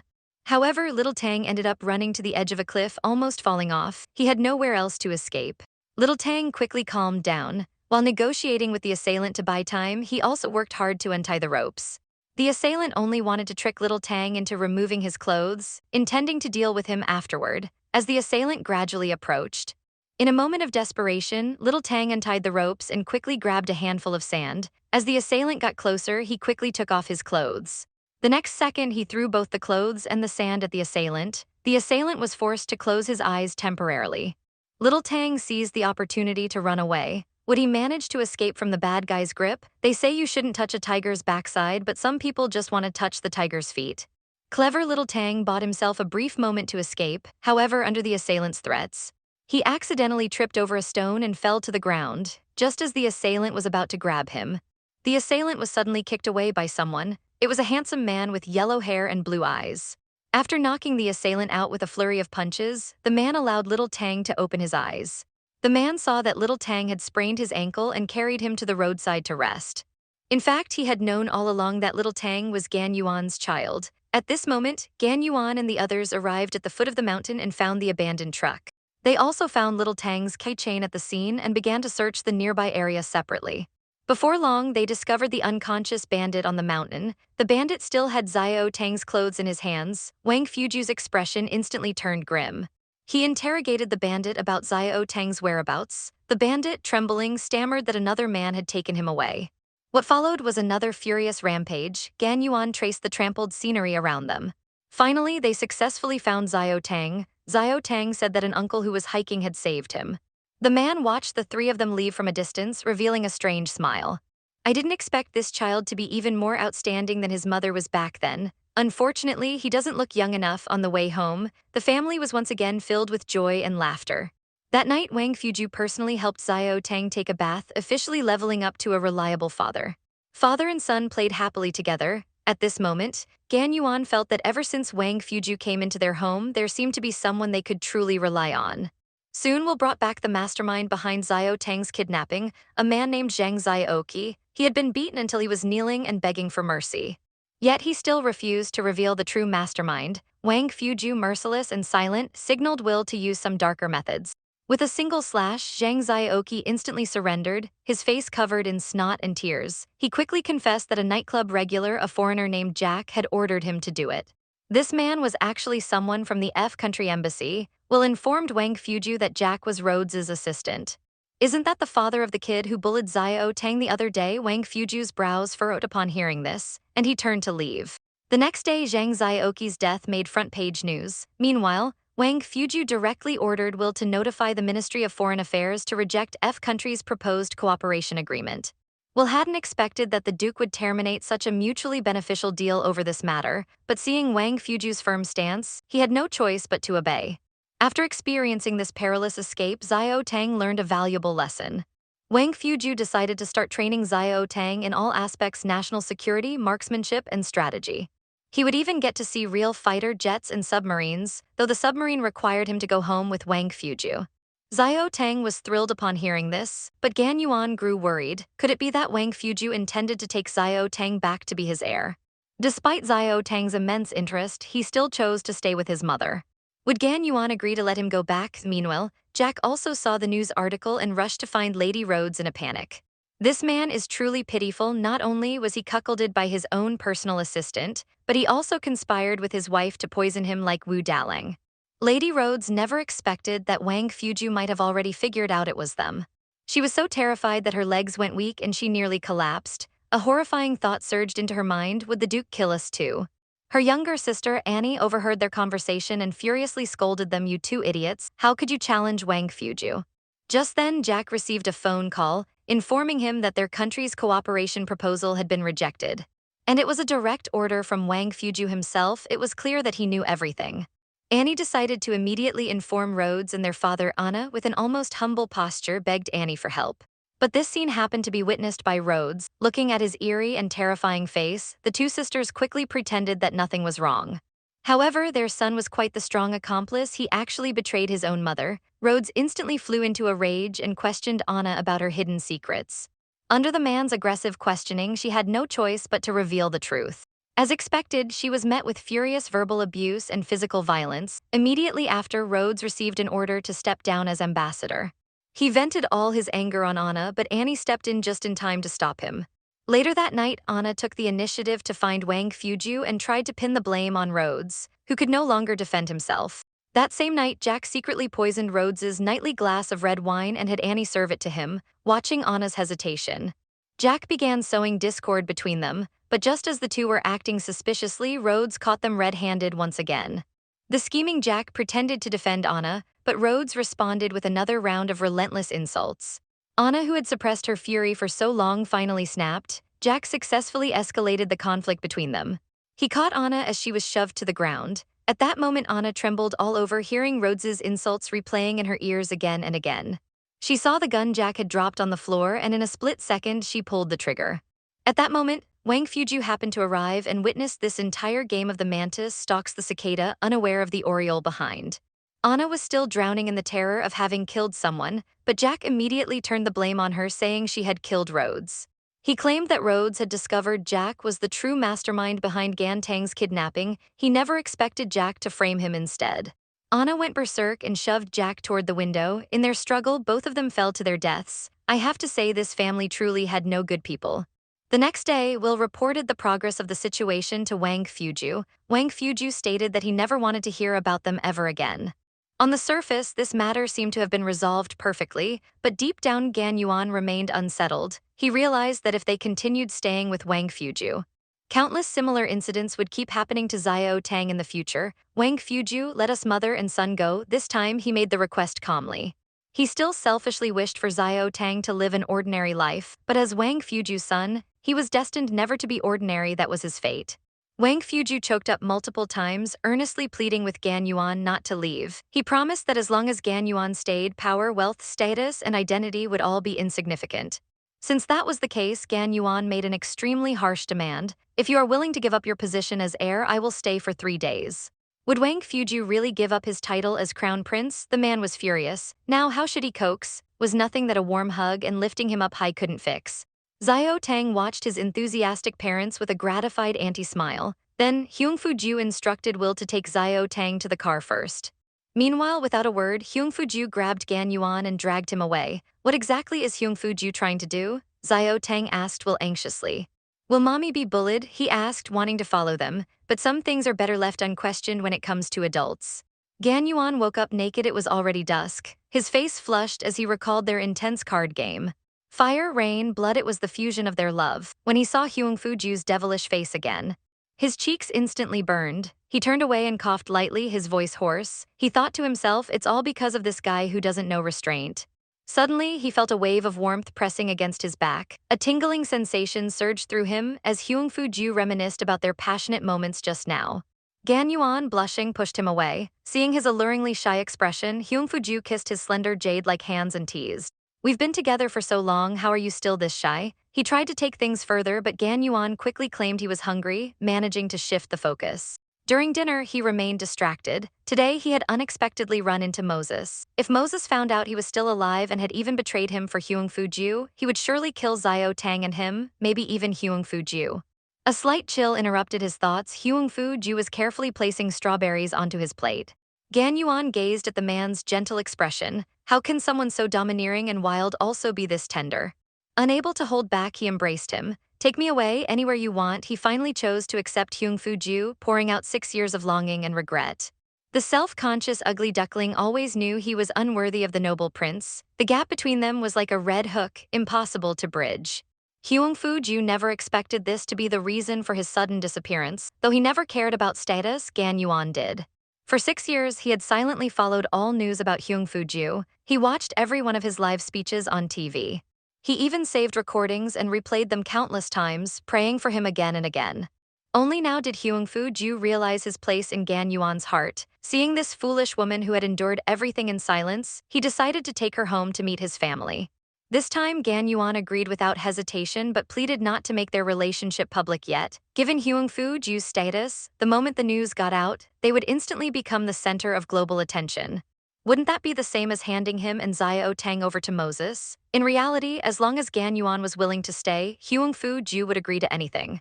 Gan Yuan admitted that what he said yesterday was not from the heart. He only believed that the person he loved would never give up on his dreams. He just wanted to force him to give up on him instead. Hearing Gan Yuan personally say that he loved him made Hyungfu as happy as a child. At this moment, all the waiting and anxiety vanished. Overcome with excitement, he pounced on Gan Yuan. He wanted to hear him say I love you once more from his own lips. Facing this passionate and eager man, Gan Yuan found himself powerless to refuse. Fearlessly, he spoke the 3 words, I love you. At this moment, there was no rationality, no matter the cost, even if it meant death, even if one day when the truth was revealed, he would be hated. Huangfu-Ju's heart pounded even faster. I want you to be my queen. The morning sunlight spilled over the woman's shy face. The woman put on the man's shirt, breathing in the scent of his sweat. That warmth so close to her was the happiness she had always longed for. Moses quickly found Gan Yuan's former residence. He scanned the room as if he could still catch a trace of his familiar scent. Then he stepped into his bedroom. By chance, he discovered a photo album. In it, Xiao Tang had just turned 5 years old. This reminded him of the scene when they first met. At that time, he was an 11-year-old boy. But his deep, cold eyes made people keep their distance. Yet on that day, 5-year-old Gan Yuan saw him for the first time and took the initiative to hold his hand. With a bright smile, he called him Big Brother. Those clear, spirited eyes made it impossible for him to let go. Only my Gan Yuan doesn't rely on others. His assistant reported back the information they had gathered about Gan Yuan. The key point was that he had been very close to a chef named Kaio Liang. At that moment, Kaio Liang happened to arrive at the apartment complex and witnessed this group of people breaking into Gan Yuan's home. He quickly called Gan Yuan, but no one answered. Gan Yuan, wearing his beloved man's shirt, wished he could spend every day like this. However, just after finishing his shower, he received a call from Kaio Liang. He couldn't believe that someone had gone to his old home. Kaio Liang said he would secretly follow them and take photos, then hurriedly hung up. Who could it be? A bad feeling surged in Gan Yuan's heart. Unprepared, Kaio Liang drove closely behind Moses. Little did he know he had already been discovered. Moses casually flipped through the photo album. He pondered that if Kaio Liang was a friend, he must know a lot about Gao Ye. Deciding to test him, he led him to a deserted suburban area. Realizing something was wrong, Kaio Liang tried to contact Gan Yuan first, but he didn't notice the white car speeding toward him from behind. In the instant he turned his head, a violent impact knocked him unconscious on the spot. On the other end of the phone, Gan Yuan sensed that something had happened to Kaio Liang. He shouted anxiously for Kaio Liang's name. At that moment, Moses appeared in front of Kaio Liang. From the corner of his eye, he saw the phone that had fallen to the ground, still connected to the call. Finally, he heard that all too familiar voice, Gao Ye, it's me. I'm your brother Moses. This sound was like a gong, jolting him awake. The man who had made his days feel like walking on needles had really arrived. Kaio Liang had already become prey in his eyes. This reminded him of how Moses had taught him to hunt as a child, and how to deal with prey that tried to escape. He had experienced Moses' cold-blooded cruelty back then. Moses asked indifferently, tell me, how should I deal with someone who follows me? Late at night, Moses violently woke up the unconscious Kaio Liang. He interrogated him about Gao Ye. Kaio Liang, covered in wounds, groaned in pain. With his last bit of strength, he squeezed out a sentence, you're a madman. At this moment, he still didn't know that Gao Ye was actually Gan Yuan. Faced with Moses' deadly threat, he once again passed out from the torture. Meanwhile, Moses discovered that Gan Yuan was getting close. However, the trackers showed her moving farther away. It turned out that Gan Yuan had tied her phone to a little pig to mislead him. A perfect smirk appeared on Moses' lips as if the prey was about to walk into the trap itself. So, my Gao Ye wants to play a game with me. How strong was this man's need for control? Even after the woman had escaped, he would stop at nothing to bring her back. Moses ordered his men to lock Kaio Liang in a different room first. At that moment, a group of tourists was gathering at the foot of the mountain, which distracted the guards. Gan Yuan took the chance to sneak in from the side. She ambushed the guards outside Kaio Liang's room, knocked them unconscious at the right moment, and rescued him. Kaio Liang never expected her to take such a risk to save him. You shouldn't have come, that man is like a lunatic. Dragging the severely injured Kaio Liang, Gan Yuan immediately fled down the mountain. At the same time, the brave little pig was brought before Moses. It looked completely innocent. Moses gazed out the window at the two figures escaping. He sighed, this game is getting more and more interesting. My Gao Ye is still as clever as ever. On the way, Kaio Liang's mind was flooded with 100,000 questions. This was the first time he had seen this side of Gan Yuan. It was as if he had never known her at all. Gan Yuan didn't know how to explain anything to him. He only wanted to get him out of there as soon as possible. They were from completely different worlds. Soon they were caught by the terrifying Moses. Just as the two were left with no escape, a familiar voice rang out from the road. Did our husband-chasing maniac Mo Xing come to save his dear husband? Gan Yuan told him to take Kaio Liang and leave first, or no one would escape. Mo Xing had no choice but to drive Kaio Liang away just in time. After 2,461 days, you finally came back. Moses had finally found his most cherished Gao Ye. He reached out, wanting to caress her face like before. But Gan Yuan instinctively dodged. Facing this cold-blooded brother, she carefully said, you shouldn't hurt my friends. But in Moses' eyes, someone like Kaio Liang was unworthy of being Gao Ye's friend. Yes, he had controlled her since childhood. No toys, no friends, no childhood like an ordinary child should have. Gan Yuan lowered her gaze and softly asked, "So who do you think is worthy to be my friend, Moses or the Moses from back then? No one is worthy of my elegance." At that moment, Gan Yuan no longer wanted to be a caged insect. Suddenly, she drew a dagger and swung it at Moses. Moses dodged just in time. But there was still a faint trace of blood on her neck. Instead of getting angry, she smiled and praised Gan Yuan for not losing her skills. "However, it's been too long, it's time to go home." Gan Yuan started an intense fight with the many bodyguards. But after all, she was outnumbered and couldn't break through. Was this it? Would Gan Yuan be taken away by them? Just then she heard dogs barking in the distance. She had a sudden idea and resolutely pulled the trigger at Moses. In the chaos, she quickly ran toward the road, then suddenly turned into the woods. At that moment, the gunshot attracted patrolling police. They had no choice but to surrender and cooperate with the investigation. This time, Moses truly suffered in silence. Gan Yuan ultimately managed to escape the clutches of evil. Meanwhile, Huang Fuju saw the note Gan Yuan left behind. This time, he chose to believe she would come as promised. Huang Fuju took Xiao Tang to the airport to wait, but even as boarding time approached, there was still no sign of Gan Yuan. "She's the most extraordinary heroine I've seen, a swift assassin by night, then by day a gentle and beautiful mother." The two most important men in her life had changed her. The father and son, who had been eagerly waiting, finally saw Gan Yuan arrive. She hadn't slept all night, and now she leaned against Huang Fuju's shoulder, falling asleep peacefully. The three of them soon arrived safely. They temporarily stayed at a villa on the outskirts of the city, awaiting the young master's return. The butler and maids lined up to welcome them. They looked on in disbelief, since it was the first time the young master had brought a woman home. Not only that, but there was also a child. Afterward, Huang Fuju announced to everyone that from now on, wherever the mother and son are, they should be treated as family. Hearing this, everyone's eyes widened in surprise, and they repeatedly agreed. After settling the mother and son, Huang Fuju hurried to the palace to report. At that moment, Gan Yuan was in this unfamiliar environment. Although she felt helpless, she thought it might be the best way to protect the father and son from Moses. Little did she know, Moses had already found clues linking her to Huang Fuju and was rushing to Country A without hesitation. Soon, Huang Fuju arranged for a family tutor for Xiao Tang, Ms. Shirley. She also mentioned that other teachers would arrive one after another. Gan Yuan thought to herself, this guy really plans to groom Xiao Tang to be a future king. Meanwhile, Huang Fuju headed to the gym to greet the queen mother. After not seeing each other for so long, the queen challenged her son to a sword fight without a word. After a few moves, Huang Fuju complimented his mother's rapidly improving swordsmanship. The queen wasn't buying it and removed her helmet. She got straight to the point and asked, "When can I see my grandson?" Huang Fuju didn't expect his mother to be so well informed. She even demanded to see him within a week. Huang Fuju had no choice but to reluctantly admit to his mother's wishes. Since he neither wanted to provoke nor could afford to offend his mother, he complied. Moreover, the queen had specially prepared gifts for his future wife and grandson. This meant that she had already accepted them. As a mother, she naturally supported her son's decision. As long as he was happy with whoever he chose, that was enough. As for his father and others, they would have to be won over by his own efforts. After the queen's thoughtful arrangements, Huang Fuju hurried back to accompany his wife. Before leaving, the considerate queen reminded him, "Don't stay up too late, take care of yourself." However, after watching her son leave, the queen's expression turned serious, because she had been secretly investigating Gan Yuan's identity, but found nothing at all. Still, she would never allow her son to be harmed. Just what kind of woman is she? Meanwhile, Huang Fuju eagerly brought the gifts to Gan Yuan. Sharing his excitement that his mother had accepted them, Gan Yuan was both surprised and delighted. But deep inside, she felt uneasy. She wasn't the ordinary person they believed her to be, and she didn't know how to respond. When Huang Fuju told her that his mother wanted to meet them, Gan Yuan couldn't accept how quickly this day had come. She was completely unprepared. Seeing her flustered expression, Huang Fuju teased, "A woman who dares to hit me is actually afraid of meeting the parents." Embarrassed, Gan Yuan quickly claimed she was tired and wanted to rest, but deep down she secretly looked forward to sleeping beside Huang Fuju. Seeing through her thoughts, Huang Fuju effortlessly picked her up and placed her on the bed.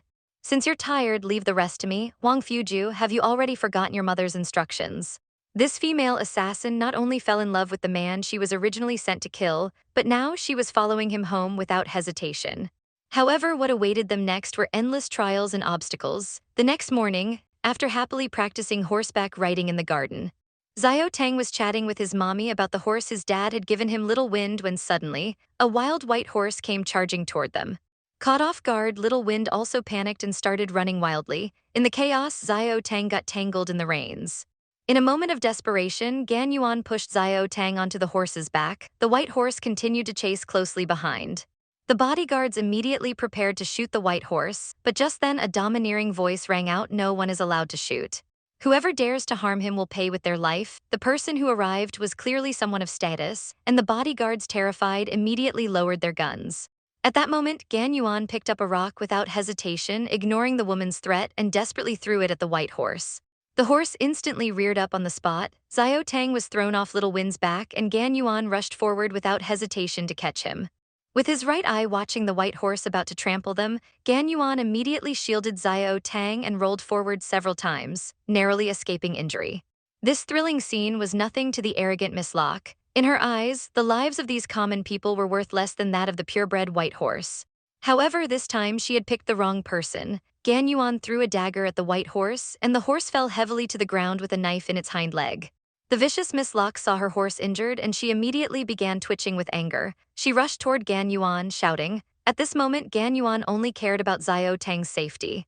She paid no attention to Locke's threats, which made Nancy, who was usually spoiled, feel a deep sense of humiliation. She then fiercely raised her whip to strike, thinking to wake Gan Yuan up, but Gan Yuan was no helpless lamb to the slaughter, and she grabbed the whipping leather tightly. After a brief standoff, she suddenly let go, and Nancy was nearly thrown off balance. Gan Yuan, in an assertive tone, retorted, "Even if there were 1,000 of these horses, they wouldn't be worth a single hair from my son. If you don't want your beast to die, you'd better take him to a vet now." At this moment, Nancy, seeing Gan Yuan so forceful, could only hold her anger and keep silent. After Nancy left, a person who claimed to be a malicious classmate, Kyan Yingsu, came to apologize to Gan Yuan for what had just happened. Looking at this white lotus face, Gan Yuan felt it looked familiar, as if she had seen it somewhere. Later, from the maid's mouth, she learned that this person was Duke Locke's daughter, Kyan Yingsu, whose personality seemed to be quite kind and gentle when she was out alone for some fresh air. The Locke family's butler came specially to deliver an invitation, saying Miss Wang invited her to attend tomorrow night's banquet. Gan Yuan politely declined, citing prior engagements. It was better to avoid crowds at gatherings of prominent families. Just as she was about to turn back, she suddenly noticed a glaring flash of light in the woods behind her. She hurried over to investigate and found fresh footprints and a cigarette butt still warm on the ground. This suggested someone had been spying here, and from this angle through the gap in the branches, it lined up perfectly with Huang Fuju's master bedroom window, within sniper range. The flash she saw was probably the reflection of a telescope or sniper scope. Could someone be plotting against Huang Fuju? Gan Yuan felt a deep sense of unease. Who could it be this time? Late at night, this woman suddenly barged into the man's bathroom and shamelessly saw him in the nude. Why was she so bold? That evening, Gan Yuan waited for Huang Fuju to return and lied that she had accidentally broken the curtain in her bedroom. She suggested moving to the adjacent guest room because that room was blocked by a camphor tree and was the safest in the entire main building. Huang Fuju agreed without hesitation and asked Gan Yuan to bring him his pajamas while he went a shower first. Gan Yuan quickly said she would have the maid deliver them. After hearing this, Huang Fuju acted shamelessly, saying, "You want another woman to spy on your man's body? Then I'll sleep with you tonight." He turned and headed toward Gan Yuan's room. Seeing this, Gan Yuan reluctantly went to get the pajamas, when she placed the clothes down and greeted Huang Fuju. There was no response. Thinking something had really happened, she nervously called his name and pushed open the bathroom door. To her surprise, she saw a man who looked like a prince from prison. Gan Yuan instinctively turned around awkwardly, not knowing what to say. Covering her face, she was about to drop the towel and run, but Huang Fuju wore a playful expression. In the next second, he pressed her against the bathroom door and provocatively said, "Why did you intentionally ruin my curtains? That fabric is so sturdy, unless you use scissors, it would never have torn." Gan Yuan, feeling ruthlessly exposed, nervously stammered, not knowing how to explain. At that moment, a damp Huang Fuju hugged her from behind and confidently said, "You don't need to make it so complicated." The delicate Gan Yuan was completely enveloped in his hot chest. She didn't dare move, while saying she had no such intention. Huang Fuju continued with interest to stroke her wet hand and said, "Then explain to me, why did you barge into the bathroom now?" Gan Yuan immediately put on a pitiful act and gave a half-decent excuse. "I just wanted you to sleep closer to me. The mansion is too big, I'm a little scared." Huang Fuju clearly doubted what she said. As the two of them struggled, she accidentally hurt her injured arm and involuntarily cried out. Huang Fuju immediately became tense and asked, "What happened?" Gan Yuan casually described the incident from earlier in the day. "It was just an accident, nothing to worry about." Unexpectedly, Huang Fuju became even more emotional looking at this strong woman. and he heartedly pulled her into his arms. From now on, don't carry everything by yourself. Yet, Gan Yuan was still focused on Huang Fuju's safety and urgently suggested she move back to the palace. She emphasized how she would ensure safety precautions. However, Huang Fuju didn't listen to any of it. What he cared about was that Gan Yuan truly cared for him. Gan Yuan suddenly realized she had said too much and quickly tried to cover it up. I got all this from the movies. Surprisingly, Huang Fuju agreed to everything she said with one condition: wherever Gan Yuan was, that's where he would stay. The two embraced sincerely. Huang Fuju promised to publicly announce their relationship soon so she could openly stay by his side. Gan Yuan didn't dare to hope to accompany him for life, but just wanted to resolve any trouble when she knew he was in danger, then leave. The temperature in the bathroom seemed to rise. The heartfelt words were said, but how could they waste such a beautiful night? The couple ended up playing cards in the bathroom. Due to the excessive exercise, Huang Fuju overslept the next morning and was woken up by Will's call. Come to the dining room for breakfast. The maid informed him that Miss Gan was in the kitchen. Huang Fuju looked incredulous. After seeing the others' indescribable expressions, his curiosity grew, wondering what they were up to. Xiao Tang said Mommy was in the kitchen and didn't let anyone disturb her. Suddenly, there was a loud bang from the kitchen. It's easy to imagine what happened inside. Today's breakfast was clearly out of the question. Huang Fuju, however, was curious to see what she was doing. Inside the kitchen, it was chaotic and a mess. Gan Yuan was frantically battling with a fried egg. The egg finally got angry. Luckily, Huang Fuju stepped forward in time to protect her. Gan Yuan's face turned awkward when she saw the breakfast Gan Yuan had made with her own hands. Huang Fuju's heart filled with joy as he picked up the plate of completely ruined eggs and ate them, smiling and saying that he liked them a little burnt. This was the happiest breakfast she had ever had, though her taste was quite unique. It was basically a dark cuisine egg. Little Tang sighed, dating mommies sure isn't easy. When they left, they even shared a sweet kiss, causing everyone around to envy them. Afterward, Gan Yuan tried to use the internet to quickly find the person who was a threat to Huang Fuju, when she suddenly noticed an invitation to the Kaianian Academy banquet. After thinking about it, perhaps this kind of occasion was a good place to gather information. Therefore, in the evening, Gan Yuan wore a sexy black skirt to attend the banquet. As expected, the venue was filled with senior figures from Country A, but the host, Duke Locke, was nowhere to be seen. A flamboyant young man approached her to flirt and said, "Are you Miss Aberlost?" Gan Yuan thought to herself, the Aberlost family is a prominent family, so this must be the playboy from that family, haha, perfect timing. She graciously shook his hand and introduced herself. The playboy then directly invited her to a quieter courtyard to chat alone. In their conversation, Gan Yuan inquired about the contents of tonight's banquet. She also deliberately steered the conversation toward the topic of Huang Fuju's assassination attempt, though judging by his surprised expression, it was clear he knew nothing about it. It seemed that she needed to switch targets and continue gathering information. Gan Yuan also wondered why she hadn't seen Duke Locke. The playboy replied that he seemed to be meeting with an important guest from far away. This guest piqued Gan Yuan's curiosity. She excused herself to go to the restroom and quietly slipped away. She analyzed that a normal guest would attend alongside the host. It seemed suspicious, as if the guest were someone secretive. Gan Yuan quickly arrived at the reception room, removed her high heels, and quietly listened outside the door to the conversation inside. However, to her surprise, she heard Moses's voice. She quickly hid behind a pillar, realizing that it was indeed Moses. She began to speculate on the purpose of his visit. What could it be? Just as the embassy staff was about to escort Moses out, the playboy asked if Nancy had seen Gan Yuan. Could it be that Moses will find out Gan Yuan is here? Sometimes when you're not looking, things happen by chance, such as the mystery of fate. The innocent playboy almost got caught. Moses had not expected that the Gan the playboy mentioned was actually Gan Yuan. He now knew she was at the banquet. He immediately asked Duke Locke to help search everywhere. Duke Locke specifically reminded Gan Yuan that he was one of Wang Chu's people. Moses only gave a meaningful slight smile and said, "Find him for me." It was clear he didn't take Wang Chu seriously. On the other side, Gan Yuan was hurriedly preparing to leave, but from a distance, Moses still noticed a shadow vaguely appearing under the dim light of the night. The prey was fleeing in panic, while the hunter had already noticed all of his movements. The encounter happened earlier than expected. At this time, Kaian Yin found Moses and said he could arrange a meeting between him and Gan Yuan.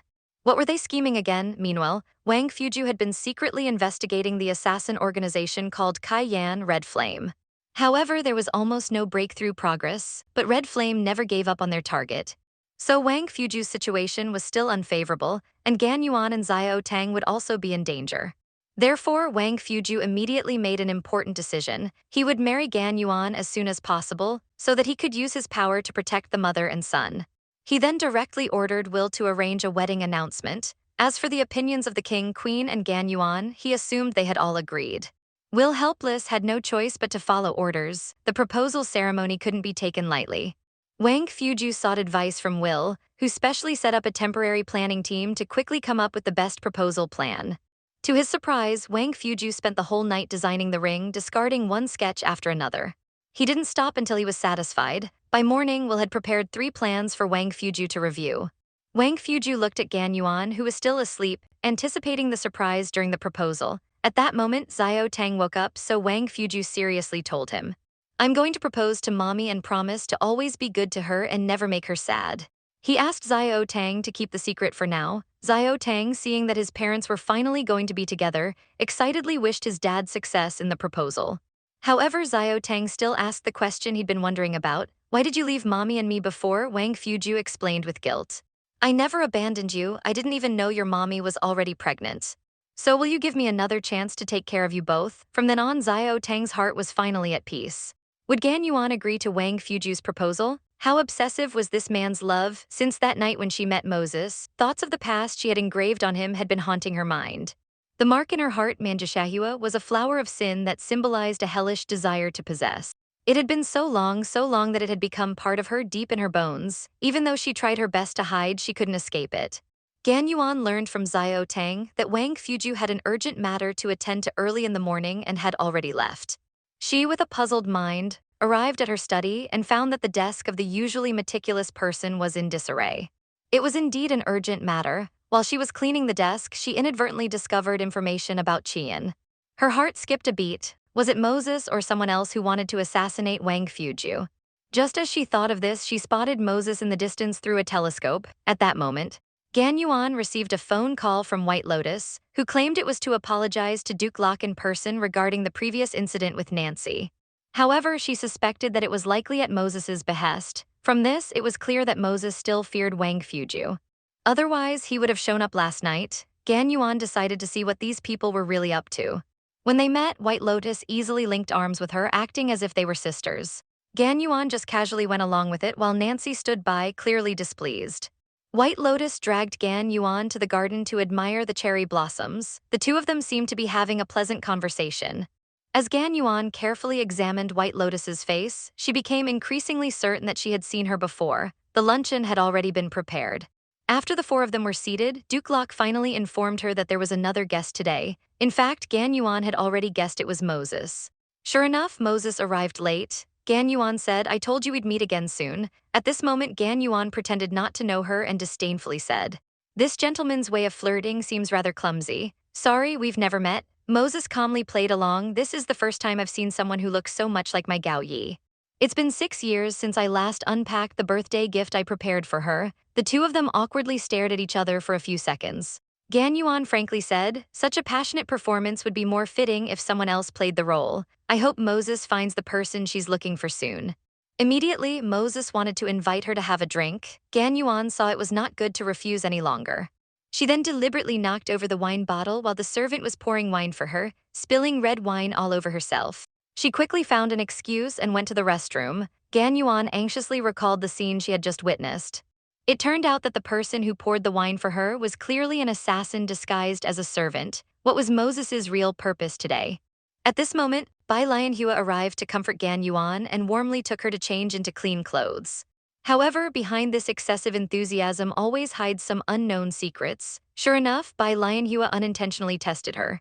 She asked if Gan Yuan truly didn't recognize Moses, and Gan Yuan retorted by asking Bai Lianhua, "Are you familiar with Moses and me?" Bai Lianhua instantly felt guilty and changed the topic. At this moment, Prince Charming, Huang Fuju, suddenly appeared in front of Gan Yuan. Under the broad daylight, the drunken couple was on the rooftop in a passionate embrace.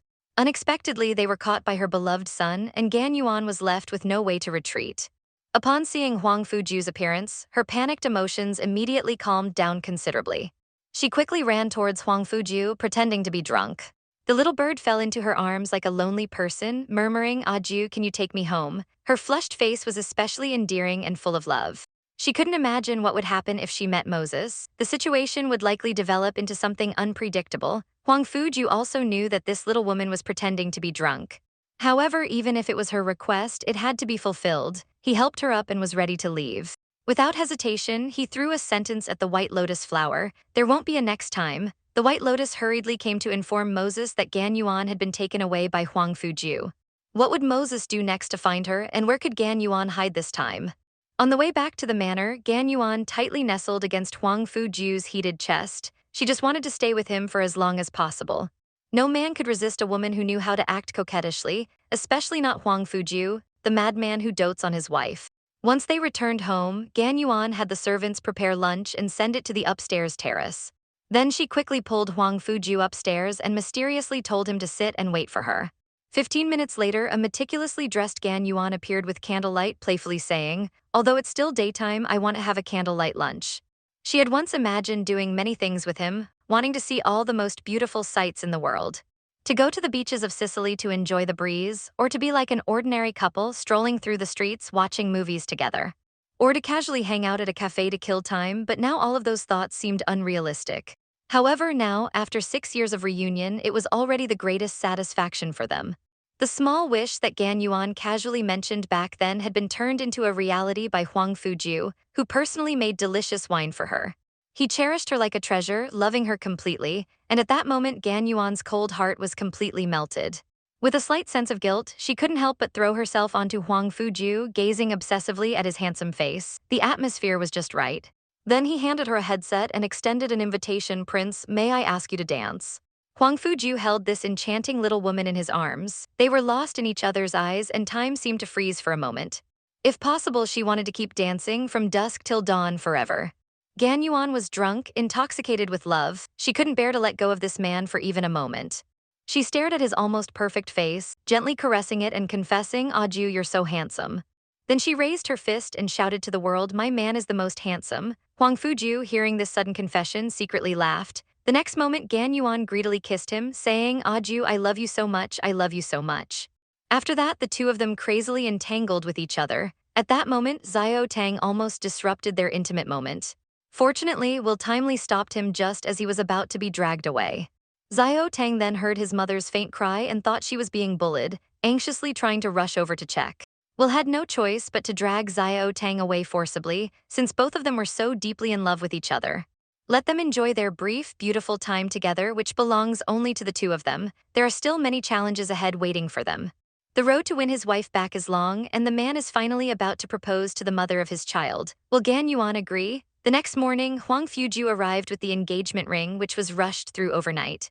He quietly approached the sleeping Gan Yuan. The years are peaceful and thankfully he's still here. Suddenly, Gan Yuan sat up abruptly, swung his fist, and froze when he realized it was her man.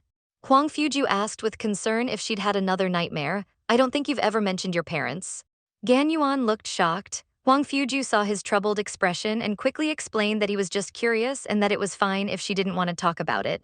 Gan Yuan turned his face away and said that when he was 5, his parents died in a car accident. Huang Fuju, thinking of his beloved woman having to face the world alone from such a young age, felt even more heartbroken, but from now on she would no longer be alone. Then Gan Yuan coquettishly asked how she should make it up to him. At that moment her hand brushed against something hard on Huang Fuju's body. Seeing that the surprise was about to be revealed, Huang Fuju quickly picked up Gan Yuan, smiling mischievously, and said he would help her take a bath. Gan Yuan ran away faster than a rabbit. The little woman was still so easy to embarrass. Later, Huang Fuju took out the ring box from his pocket and began practicing various proposal poses in front of the air, speaking passionately as if addressing someone. The usually calm and composed Duke was now nervous and uneasy. On the other side, Gan Yuan, who had just finished taking a bath, noticed the beautiful outfit Huang Fuju had prepared for her. Though the colors were bold, she was willing to wear it for him. When she opened the door, the first thing she saw was the room filled with red roses. It was extremely romantic. "What's going on here?" she thought just as she noticed Huang Fuju dressed in a handsome suit walking towards her. Huang Fuju, in turn, couldn't take his eyes off the beautiful Gan Yuan, marveling at the grand scene he had carefully prepared. Gan Yuan thought there might be special guests, but just as Huang Fuju was about to kneel, she suddenly realized. He was about to propose to her. She hurriedly stopped him. She babbled, not knowing how to explain everything. It was too sudden and she didn't understand herself. Huang Fuju, seeing her hesitate, emotionally asked, Yuan, do you love me? Answer me, love me or not. Gan Yuan finally broke down and shouted, I love you, then marry me. Maybe he wasn't as perfect as she had imagined. Maybe he wasn't worthy or deserving of being a perfect prince, but what did that matter? Huang Fuju said boldly, I love you, and that's your qualification. Even if he lost his throne and many important things in the future, if he couldn't protect the woman and child he loved most, what right would he have to be king? Huang Fuju forcefully took Gan Yuan's hand and put the ring on her finger, a ring symbolizing their vows and love. Gan Yuan looked into Huang Fuju's passionate and determined eyes, listening to his moving declaration of love. She finally chose not to back down and decided to bravely pursue love and be with him. Even if there was only the slightest chance, she was willing to give everything to fight for it. I will love him like life. Then the two embraced and kissed passionately amid the cheers of the crowd.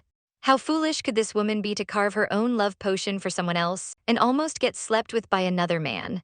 Nangxi invited Gan Yuan to co-host this year's Royal Polo tournament, although Gan Yuan knew deep down that it was a trap.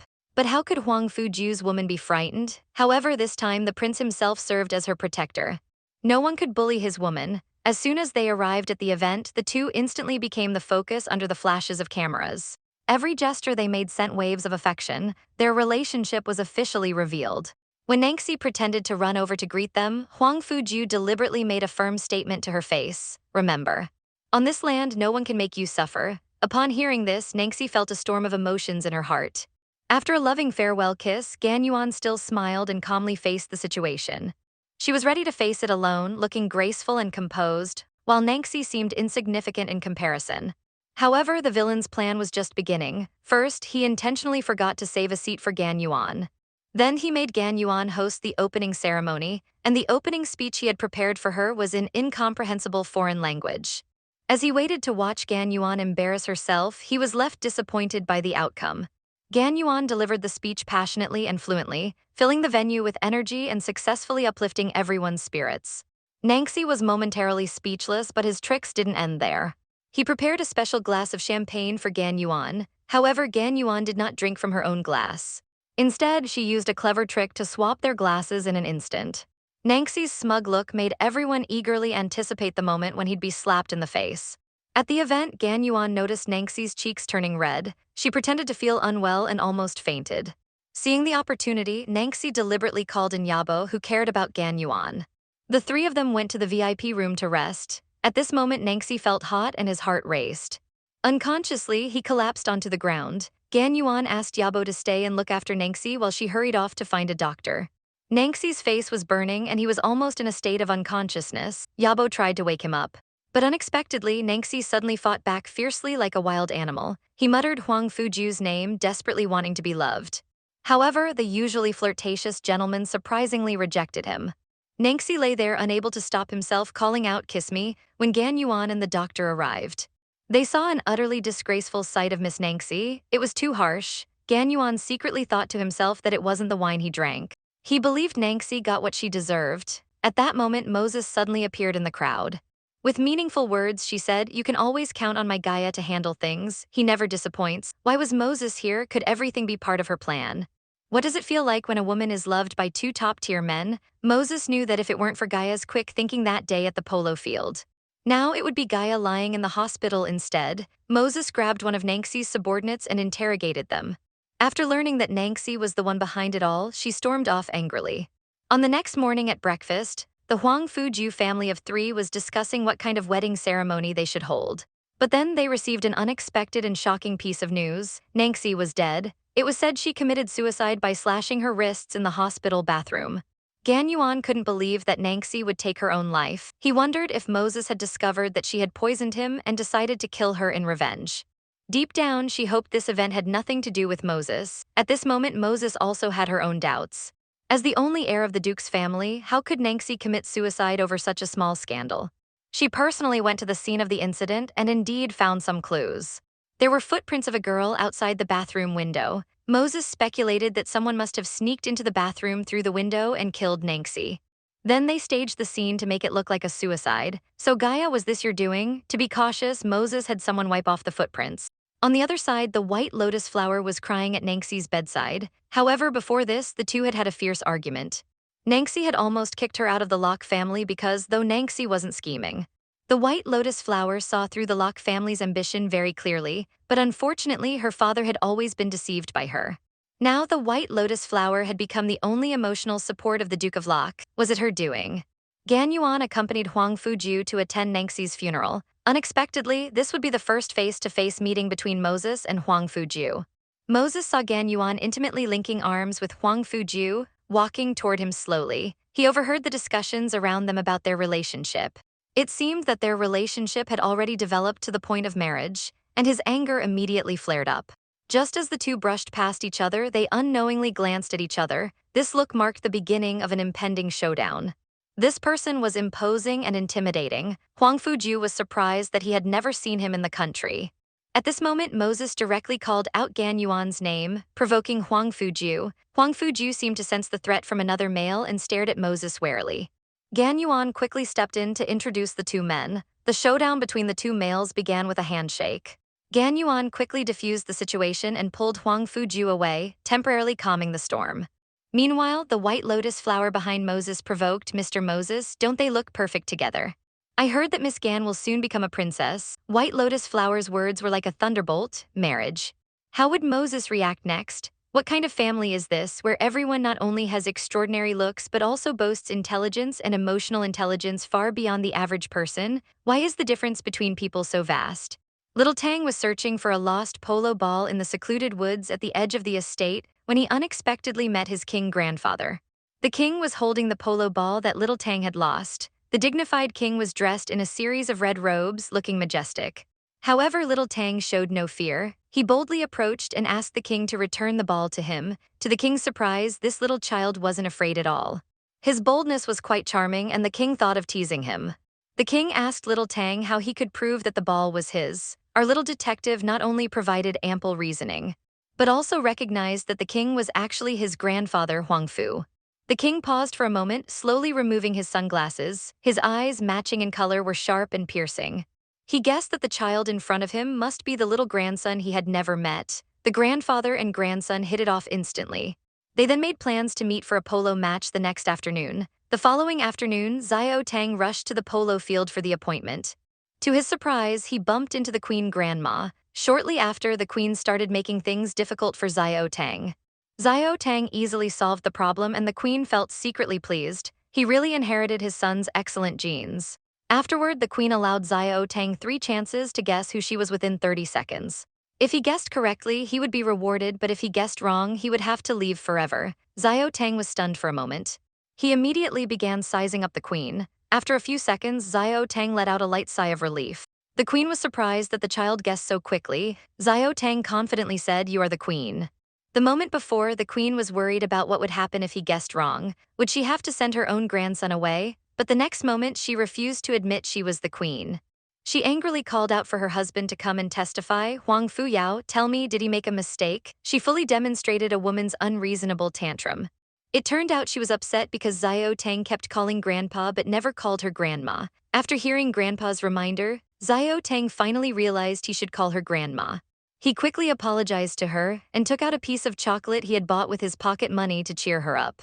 The queen immediately became pleased, not expecting Xiao Tang to be so thoughtful. The grandfather and grandson made peace.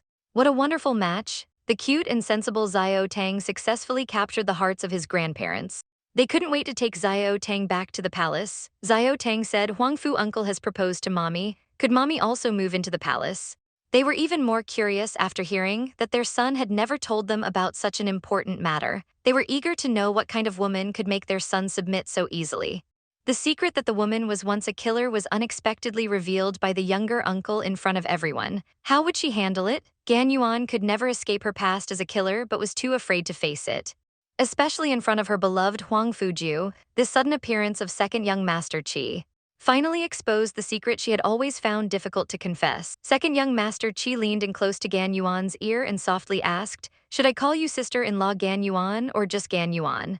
Gan Yuan's mind went blank. She didn't want to admit it directly, but when she saw the evidence second young Master Qi presented, she was immediately speechless. This time it seemed impossible to hide it any longer. When he decided to stay, he was already prepared for the moment when he would inevitably find out. Qi Shao originally wanted Gan Yuan to confess to his elder brother voluntarily. But to his surprise, Gan Yuan had him directly give the information to Huang Fuju. Qi Ershao couldn't figure this woman out at all. In fact, she just didn't have the courage to face it. She feared that when she spoke, she would see his disgust and hatred. But this time, no matter what happened, she would not run away anymore. In the afternoon, after Huang Fuju returned home, Will sent the urgent mail from Qi Ershao containing information about Gan Yuan's past. It wasn't until evening that Gan Yuan returned to the estate, her heart uneasy as she thought about how Huang Fuju would react upon learning the truth. Would he be angry, disappointed, or lost in thought? At that moment, she saw Huang Fuju suddenly appear. His eyes seemed to be filled with disappointment and disgust. Huang Fuju quickly approached her. Gan Yuan's heart raced, but in the next second, Huang Fuju tightly embraced her. With concern, he asked, "It must have hurt back then, didn't it? You risked everything to block that fatal bullet for me. How did you leave with the injury?" At that moment, Gan Yuan saw no trace of blame in Huang Fuju's eyes, only more love for her. She buried her head deeply in his chest, telling him about the bad girl whose hands were stained with blood. She never expected that the man she accidentally met and fell in love with would be the prince, someone so far removed from her own identity. She never imagined that the assassination mission she later received would be directed at him. Gan Yuan's suppressed emotions poured out with her tears. However, perhaps it was destiny that she was pregnant. She shouldn't have kept the child, but when she heard the little one's clear and strong heartbeat, she couldn't bear to let go. Although their meeting was an accident, the child was truly growing inside her. Over the past 6 years, she and little Tang had kept a low profile. Until they met Huang Fuju again, she couldn't help but get closer to him, but she was always afraid he would discover everything. Would Huang Fuju truly accept her? On a stormy night, this man could only watch from outside the window as the woman he loved was with another man. Huang Fuju, listening to all the pain Gan Yuan endured alone, felt his heart torn. "You idiot, you really don't trust me this much. I will punish you by making sure you stay with me forever. I will spend my life protecting you and little Tang." Gan Yuan looked stunned. This man truly didn't care about her past. He even thought being a killer was cool. He loved all of her flaws and her past. He only wished he had met her sooner to help her escape. "Gan Yuan, listen carefully. From now on, unless I die, I will never let you go. This undying love, how could I? Gan Yuan deserve it?" Finally, Gan Yuan let go of her worries. Huang Fuju gently comforted him. Tears welled up in his eyes, but his face suddenly darkened and he angrily said, "I remember you have a tattoo on your waist. The person who gave you that tattoo, I'm going to kill him." As he spoke, Huang Fuju intended to uncover the secrets hidden on his body. This flower, the manjusha, only appears when the blood is vigorous, accompanied by the sound of thunder. Accompanied by their rapid breathing, the usual practice is to skip over this part. However, another person was watching them from outside the window. At this moment, Moses seemed to have smoke rising from his head.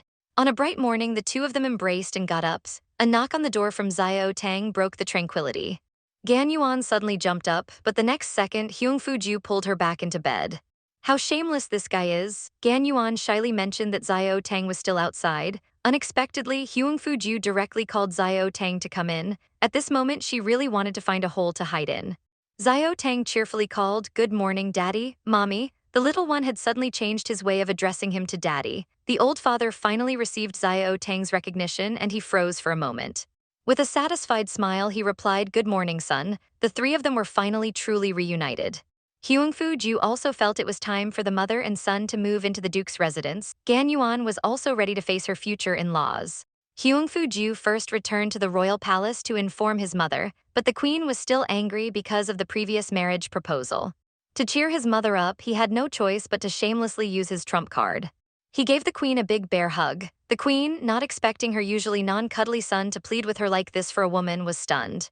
Truly, a son forgets his mother once he has a wife. He took out a handwritten invitation to the royal banquet. With this, Gan Yuan could enter the royal palace openly as a distinguished guest, which also meant that the queen had accepted her as the future daughter-in-law. However, it was not yet the right time to tell them about Gan Yuan's background. The queen, seeing her son unwilling to be honest, stopped pressing him. In fact, the queen had already used her influence to investigate this daddy White Lotus, who was willing to offer herself to a man she didn't love in order to gain power. The scheming White Lotus visited Moses, pretending to be humble in front of him. But Moses wasn't buying it, directly stating that he wasn't interested in playing the cat and mouse, feigned capture game with her. The White Lotus then presented the details of the royal banquet. She needed Moses, a powerful man, as her companion. The benefit for her was that he would introduce her to important figures at the banquet, but unfortunately, Moses didn't care about these things. He teased, moving closer to the White Lotus, and provocatively said, "Miss Yin, Your heart is racing so fast. Unexpectedly, the White Lotus began to make the first move. Without changing her expression, she said she liked the big demon king and was willing to use the Locke family as an incentive. But Moses didn't care at all about the Locke family. Looking at this woman in front of him with ulterior motives, he said with interest, "Compared to your family's assets, I prefer yourself." The next second, the White Lotus buried her head in Moses's chest, ready to offer herself. "If you want, I'm yours right now." However, at this moment, Moses found this woman who would casually sell her body to achieve her goals utterly repulsive. Moses contemptuously mocked how cheap, unexpectedly when the White Lotus, whose scheme had failed, was preparing to leave. Moses actually agreed to her request, because if it weren't to see him, why would she agree to attend the banquet? The corner of the White Lotus's mouth immediately curved into a strange arc. Moses knew things wouldn't be that simple. He immediately ordered an investigation into the White Lotus's background, while she was also investigating Xiao Tang's origins. Was he truly related to Huang Fuju? The betrayal of Gan Yuan from back then could be forgiven. But the man who took her away could never be forgiven. The much-anticipated and tense royal banquet was about to begin. All those attending the banquet were people of status, and the focus of everyone's attention was the future princess consort, Gan Yuan. Huang Fuju appeared at the banquet hand in hand with Gan Yuan, stunning everyone. Moses stepped forward and took Gan Yuan's hand. In front of Huang Fuju, he kissed her passionately. At that moment, the king's jealousy was on the verge of exploding. Panicked, Gan Yuan immediately grabbed Huang Fuju's hand and pulled him away to avoid causing trouble. The banquet was about to begin, and under everyone's gaze, the king and queen made their grand entrance. It was Gan Yuan's first meeting with her future in-laws. She looked at the couple, the elegant and heroic queen, which made people instinctively feel respect. The queen also noticed the unusual Gan Yuan. What would happen at the tea party after the banquet? Someone actually dared to disrespect the woman of His Highness the Prince. A sharp look from Huang Fuju could easily destroy these venomous women. After the banquet, the free social time was the important moment for the nobles to socialize. Gan Yuan was also prepared to handle these social engagements. The White Lotus intentionally approached Annie, with whom Gan Yuan had a previous grudge. As soon as they met, they started subtly mocking each other. The result was, of course, that Annie was ruthlessly crushed. Taking advantage of her ulterior motives, the White Lotus dragged them both to the archery room. Gan Yuan enjoyed watching the queen's archery skills alone. At this moment, Annie saw the familiar Princess Betty. Knowing she was skilled in swordsmanship, she wanted to take this opportunity to suppress Gan Yuan's arrogance. So she intentionally started stirring up trouble in front of Betty. Betty, with her straightforward personality upon hearing this, naturally wanted to go and teach her a lesson. She immediately called out to Gan Yuan, mocking her archery. Naturally, one wanted to go and teach a lesson, so they immediately shouted at Gan Yuan with contempt, "Shoot the arrow." Gan Yuan was puzzled as to why this person suddenly approached her. She quickly recognized this person as a foreign princess. At this moment, the White Lotus seemed to step forward to mediate, but in reality, she was using a goading tactic to force both of them into a difficult situation. Unexpectedly, Gan Yuan directly admitted defeat. In fact, she didn't want to cause trouble or embarrass her future in-laws. Betty was also secretly surprised. Did this woman look down on her? At this moment, Gan Yuan started drawing her bow and arrow. The next second she hit the bullseye, Betty was immediately dumbfounded. Such excellent swordsmanship, she couldn't even match it. She immediately expressed her respect, admitting defeat gracefully, and said she would come back to challenge her next time. Gan Yuan, on the other hand, quite appreciated this cool and interesting princess. At this moment, she noticed Annie's abnormal behavior. She soon realized that someone was scheming behind the scenes. Seeing Betty's failure, Annie tried to sneak away. In her panic, she tripped and fell. Gan Yuan deliberately stepped on her hand to injure it. She followed Annie to the bathroom. Annie was immediately scared and screamed in panic. "You like to scream, right? Want to scream a few more times?" Gan Yuan threatened blatantly. "Next time you play the game of using others to do your dirty work, find a faster knife." Annie repeatedly swore she would never dare again, running off in disgrace. At this moment, a familiar voice appeared. "You haven't changed at all, still so mischievous." Would they recognize each other here? Would her Moses brother let her go? The remaining plot is sealed. No further spoilers, you'll have to watch it yourself. Can beauty and the kingdom be both obtained? She is the future queen, yet now she must give up the kingdom for a woman. Gan Yuan was sure that Huang Fuju would never give up the crown prince position for her. That had been his greatest dream, something he worked for since he was young. However, she had underestimated her place in Huang Fuju's heart. The next day, Gan Yuan deliberately sent Will away and then immediately bought tickets. She was ready to take Xiao Tang and leave, faced with Xiao Tang's confused gaze. Gan Yuan thought, although she couldn't tell him the reason yet, this little guy was after all her son. This time, she would let Xiao Tang choose the life he wanted. However, Xiao Tang still firmly chose to stay with mommy. Although there were regrets, even though he might one day become the king, his reason was simple. Uncle Huangfu has everything, but mommy only has me. This little guy really is a thoughtful little darling. However, she immediately turned and went to the bathroom to inform Will. At the same time, Huangfu Ju found that lazy brother of his. He seriously told him that she needed to inherit the throne, but the carefree young master wasn't the least bit interested in such a complicated matter. Huangfu Ju tore up her treasured books casually. Qi Shao suddenly jumped up and started explaining his own theory of love, but Huangfu Ju wasn't buying it. With his imposing aura, it seemed that today he was determined to force his brother to become king. Qi Shao watched as Wei Qing, trapped in his arms, analyzed the current situation for him. A single move could set everything in motion. Giving up the throne is not as simple as just saying it. Suddenly, Will called, informing that Gan Yuan had disappeared again. Huangfu Ju quickly ran off and asked what kind of affair it was, driving people crazy and making them anxious.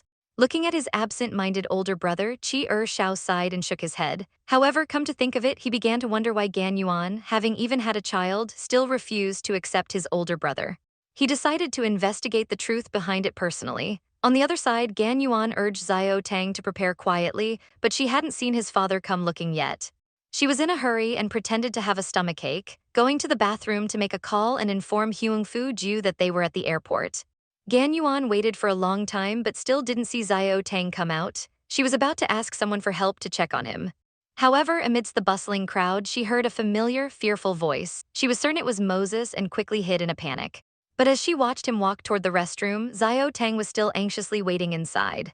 At this moment, she received another call from mommy, and her tone suddenly became tense. Unaware, Xiao Tang stubbornly tried to delay the time. At that moment, Gan Yuan noticed in the mirror that Moses had stopped walking and turned back to look in this direction. She thought she was seeing things. Gan Yuan, hiding behind a pillar, held her breath, hoping he hadn't seen her. Just as she was about to leave, she spotted Huangfu Ju again. Huangfu Ju grabbed Gan Yuan, who was trying to escape, and asked with confusion, "Why did you lie to me yesterday?" His lost gaze was heartbreaking. Before Gan Yuan could explain, she sensed that Moses might have turned back, and in her panic, she tightly embraced Huangfu Ju. Then a more intense kiss followed. The intimate gesture caught the attention of the crowd around them. Huangfu Ju, a little stunned at first, quickly responded with equal passion, thinking, "Even if you kiss me first, you won't be able to escape again." Moses, looking at the chaotic crowd, didn't notice anything unusual and quietly left.